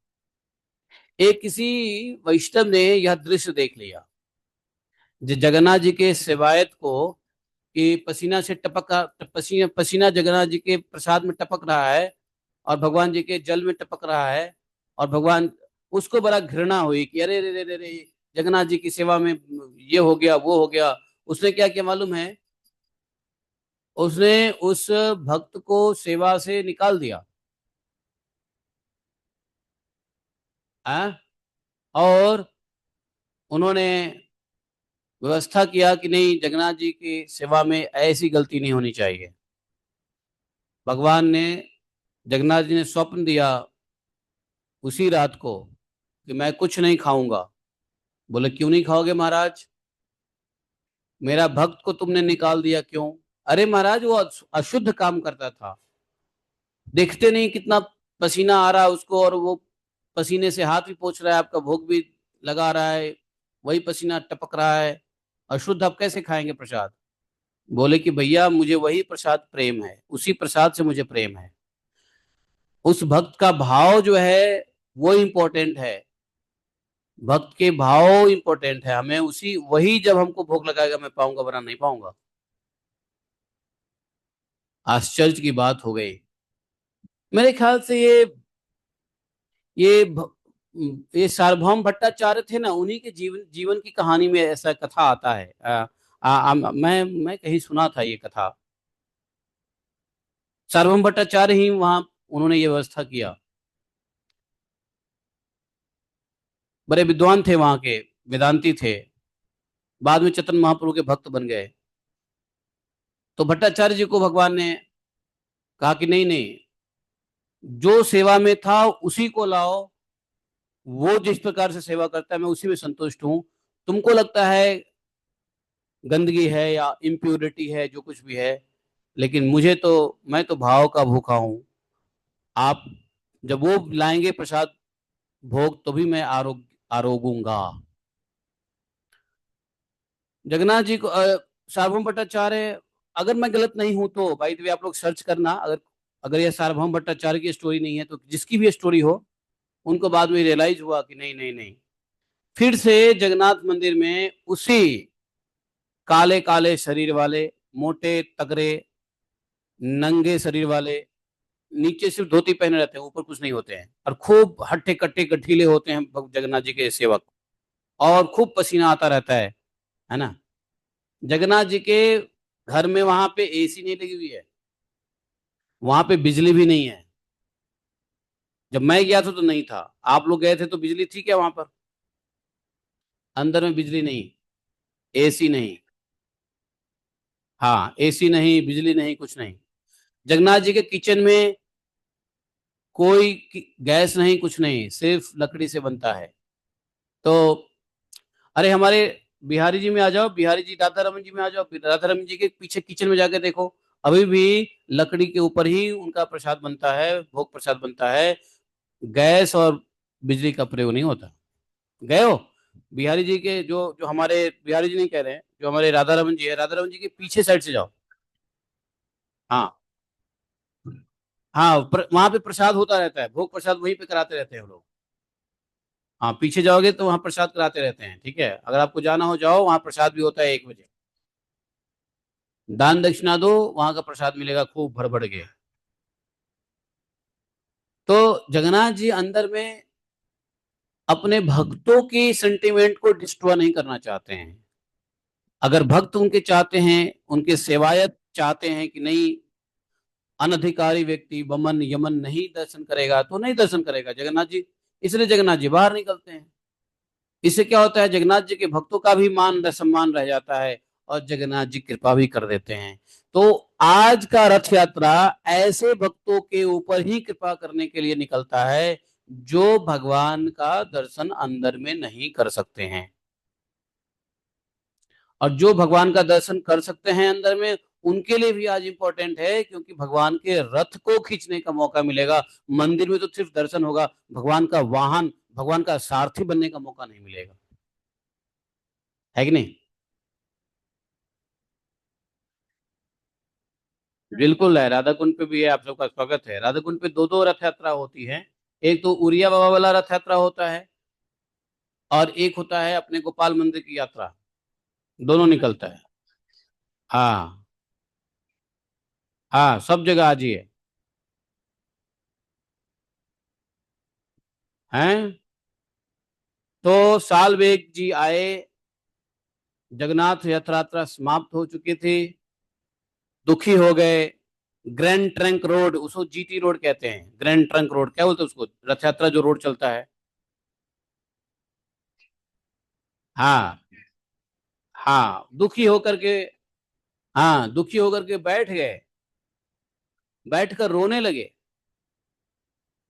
और भगवान जगन्नाथ से प्रार्थना करने लगे कि हे प्रभु, मैं इतने दूर से चल के आपके दर्शन की चाह में सब कुछ छोड़ के आया हूं, तो क्या आप एक झलक भी नहीं देंगे? जानते हो, जगन्नाथ जी का रथ पहुंचने ही वाला था, अंतिम अंतिम पड़ाव पे पहुंचने वाला था, थोड़े दूर पहले जगन्नाथ जी का रथ रुक गया। अब सबको आश्चर्य लगा, पंडित पुजारी को, सेवाधारी को, कि क्या हो गया, क्या हो गया। जगन्नाथ जी, मतलब समझो कि 15 फीट 20 फीट की दूरी के पहले ही जगन्नाथ जी का रथ रुक गया। बोले कि इससे आगे नहीं जाऊंगा। तो जो सेवाधारी है, सेवायत है, उन्होंने स्पेशल पूजा की, अर्चना की, फिर से आरती की, और भगवान से प्रार्थना किया कि हे भगवान कोई अपराध हो गया, क्या हो गया, आप आगे क्यों नहीं बढ़ रहे हो, कुछ तो बताओ। तो जगन्नाथ जी ने खासकर अपने मुख्य पुजारी को कहा कि मेरा एक भक्त आया है, उसको मेरे सामने लाओ पहले। बोले कि महाराज इतने सारे लोग हैं, हम कहाँ से ढूंढेंगे आपके भक्त को, नाम बताइए, हुलिया बताइए। तो बोले कि नाम है उसका शालवेग। अब तो हल्ला हो गया कि शालवेग कहाँ है, हाजिर हो, शालवेग लाओ। जगन्नाथ जी शालवेग को बुला रहे हैं, जब ही आगे जगन्नाथ गुड़ीचा मंदिर में पहुंचेंगे भगवान हैं। और शालवेग कहाँ है, पीछे है, जगन्नाथ रथ यात्रा के किलोमीटर दूर पीछे कट पे रुका हुआ है, जहां जिस कट से वो आया था। और हल्ला हो गया, सालबेग सालबेग कौन है, कौन है सालबेग, कौन है सालबेग। अब लाखों लोग होते हैं, बताओ। सबने एक तरफ से ढूंढने लगा, सालबेग कौन है, सालबेग कौन है, भाई सालबेग कौन है, सालबेग कौन है जिसके लिए, ऐसे महापुरुष कौन है सालबेग जिसके लिए जगन्नाथ जी रुक गए। सालबेग रो रहे थे। जब उनके कानों में आवाज आई, भक्त लोग कह रहे हैं सालबेग सालबेग, तो उन्होंने अपने को ढाढ़स बंधाया और कहा कि भैया मैं ही हूं सालबेग। अरे तुम सालबेग हो। लोग वाग ने तो पहले सालबेग के ही चरणों में सबने दंडवत किया। अरे तुम इतने महान हो, जगन्नाथ जी तुमको बुला रहे हैं, तुम्हारे लिए रुक गए हैं, ऐसे महान भक्त। सबने क्या किया, सालबेग को उठा लिया अपने कंधों पे। और जैसे जगन्नाथ जी के रथ को खींचने के लिए मारा मारी होने लगा, वैसे सालबेग के शरीर को छूने के लिए वहां लोग मारा मारी करने लग गए। ऐसी भीड़ हो गई है। ये साल वेग है तो मैं भी छूऊं साल वेग का शरीर, बताओ।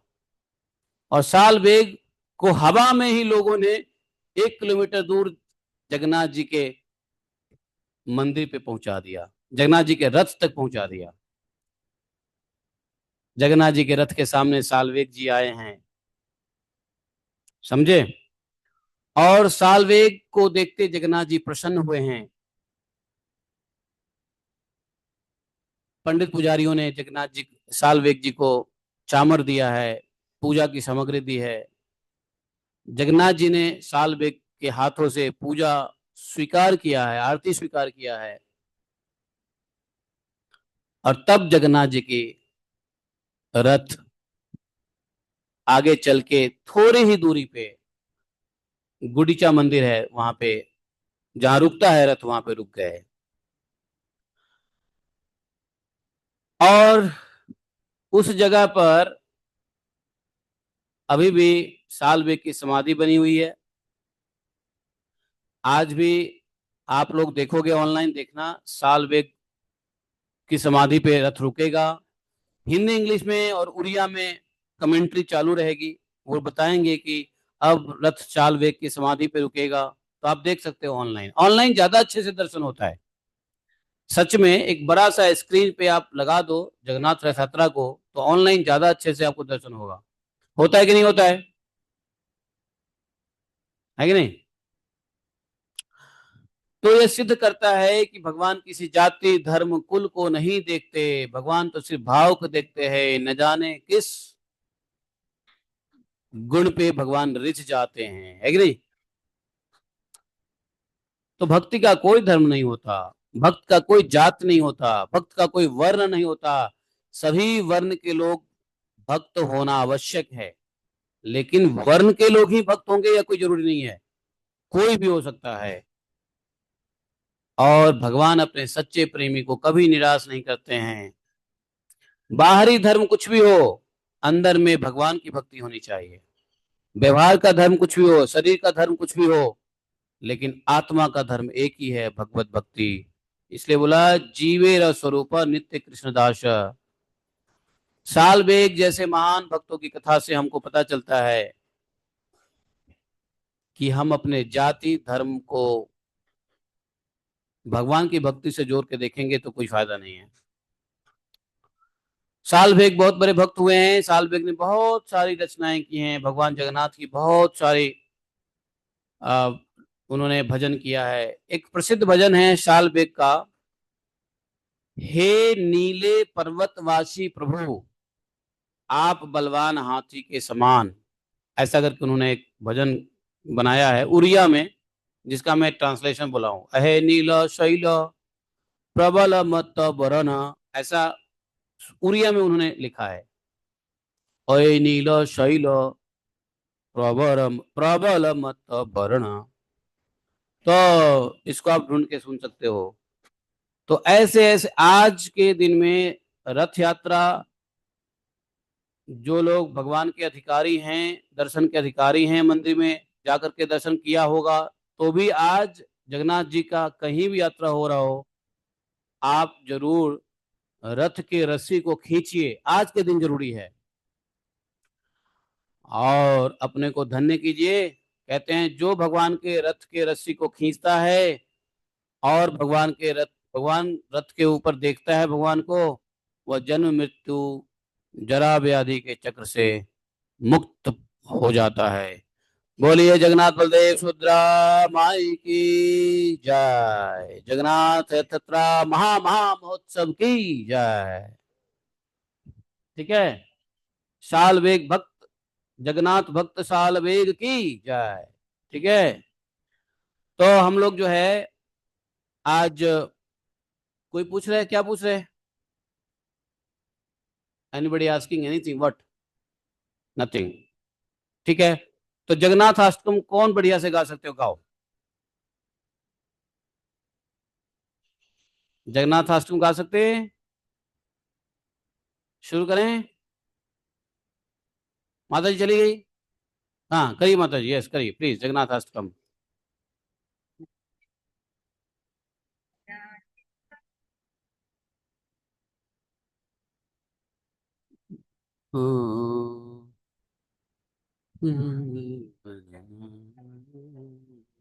मधुपः रमा शंभु ब्रह्मा मणपति गणेशार्चित पदो, जगन्नाथ स्वामी नयन पथगामी भवतु मे।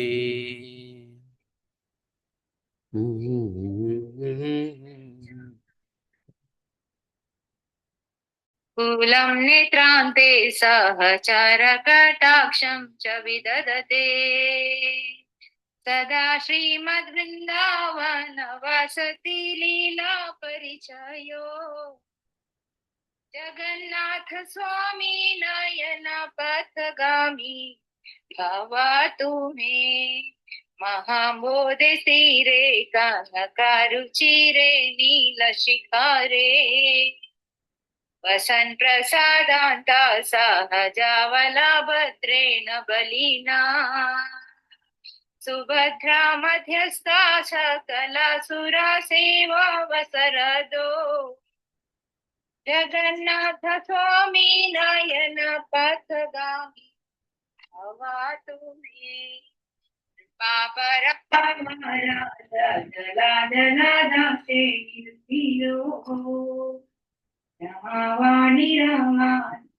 रमावाणी रमा सुरदामला पंकेरुकमुखा, सुरेंद्र राजा श्रुति गणशिखा गीत चरितो, जगन्नाथ स्वामी नयन पथगामी भवतु मे।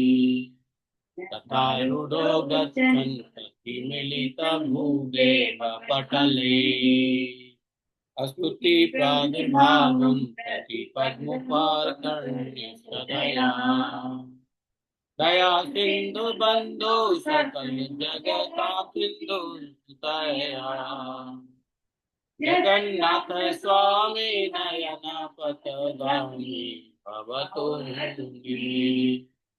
ब्रह्मपीडा कुवलय प्रलुतुलनयनो, निवासी नीलाद्रौ निहितचरान्तरशिरसि,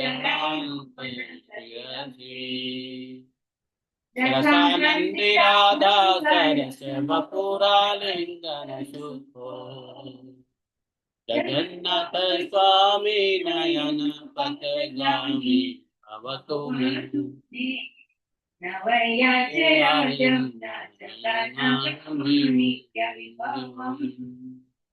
नयातेऽहं रम्या सकलजनकं वरवधूं सदा काले काले प्रमथपतिना गीतचरितो जगन्नाथ स्वामी नयन पथगामी भवतु मे भारतं संसारं तत्तरमसारं सुरपते हरत्वं पापानं विततिम् अपरं यदपते अहो दीननाथे दीननाथे जीवितचरणनिस्थितमिदम् जगन्नाथ स्वामी नयन पथगामी भवतु मे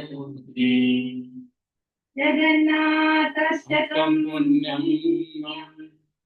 यः पठेत शुचिः सर्वपापविशुद्धात्मा विष्णुलोकं सगच्छति जगन्नाथ स्वामी नयन पथगामी भवतु मे। जय जगन्नाथ जय जय। थैंक यू वेरी मच माता। थैंक यू वेरी मच माता जी। अच्छा, ये जगन्नाथ आश्रम किसने लिखा है बताओ? ये जो जगन्नाथ आश्रम आप लोगों ने सुना है वो किसने लिखा? Who wrote this जगन्नाथ आश्रम? शंकराचार्य। ये श्रीपाद शंकराचार्य, समझे?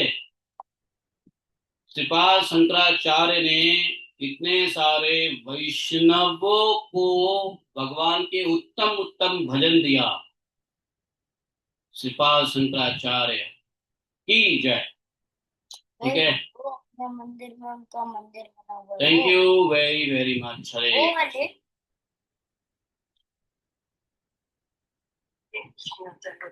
आ जाओ, दिल्ली नोएडा से आ जाओ, राधापुर पे मनाओ। आज जगन्नाथ जी के लिए कुछ सेवा करो और जगन्नाथ जी के रथ यात्रा में सम्मिलित हो जाओ। वहाँ नोएडा में हो रहा है, नोएडा दिल्ली में हो रहा है, आज नहीं हो रहा ना? बाबू जी है, हमारे यहाँ तो है, द्वारका में है, सब जगह है। बाबू जी नोएडा में है, मैं इसलिए जल्दी में हूँ, तो महाराज कीर्तन करेंगे। आज ही है वहाँ पे, नोएडा में आज ही है माता जी। आज नोएडा में है कमल। हाँ नोएडा में भी है और माता जी, और कल ग्रेटर नोएडा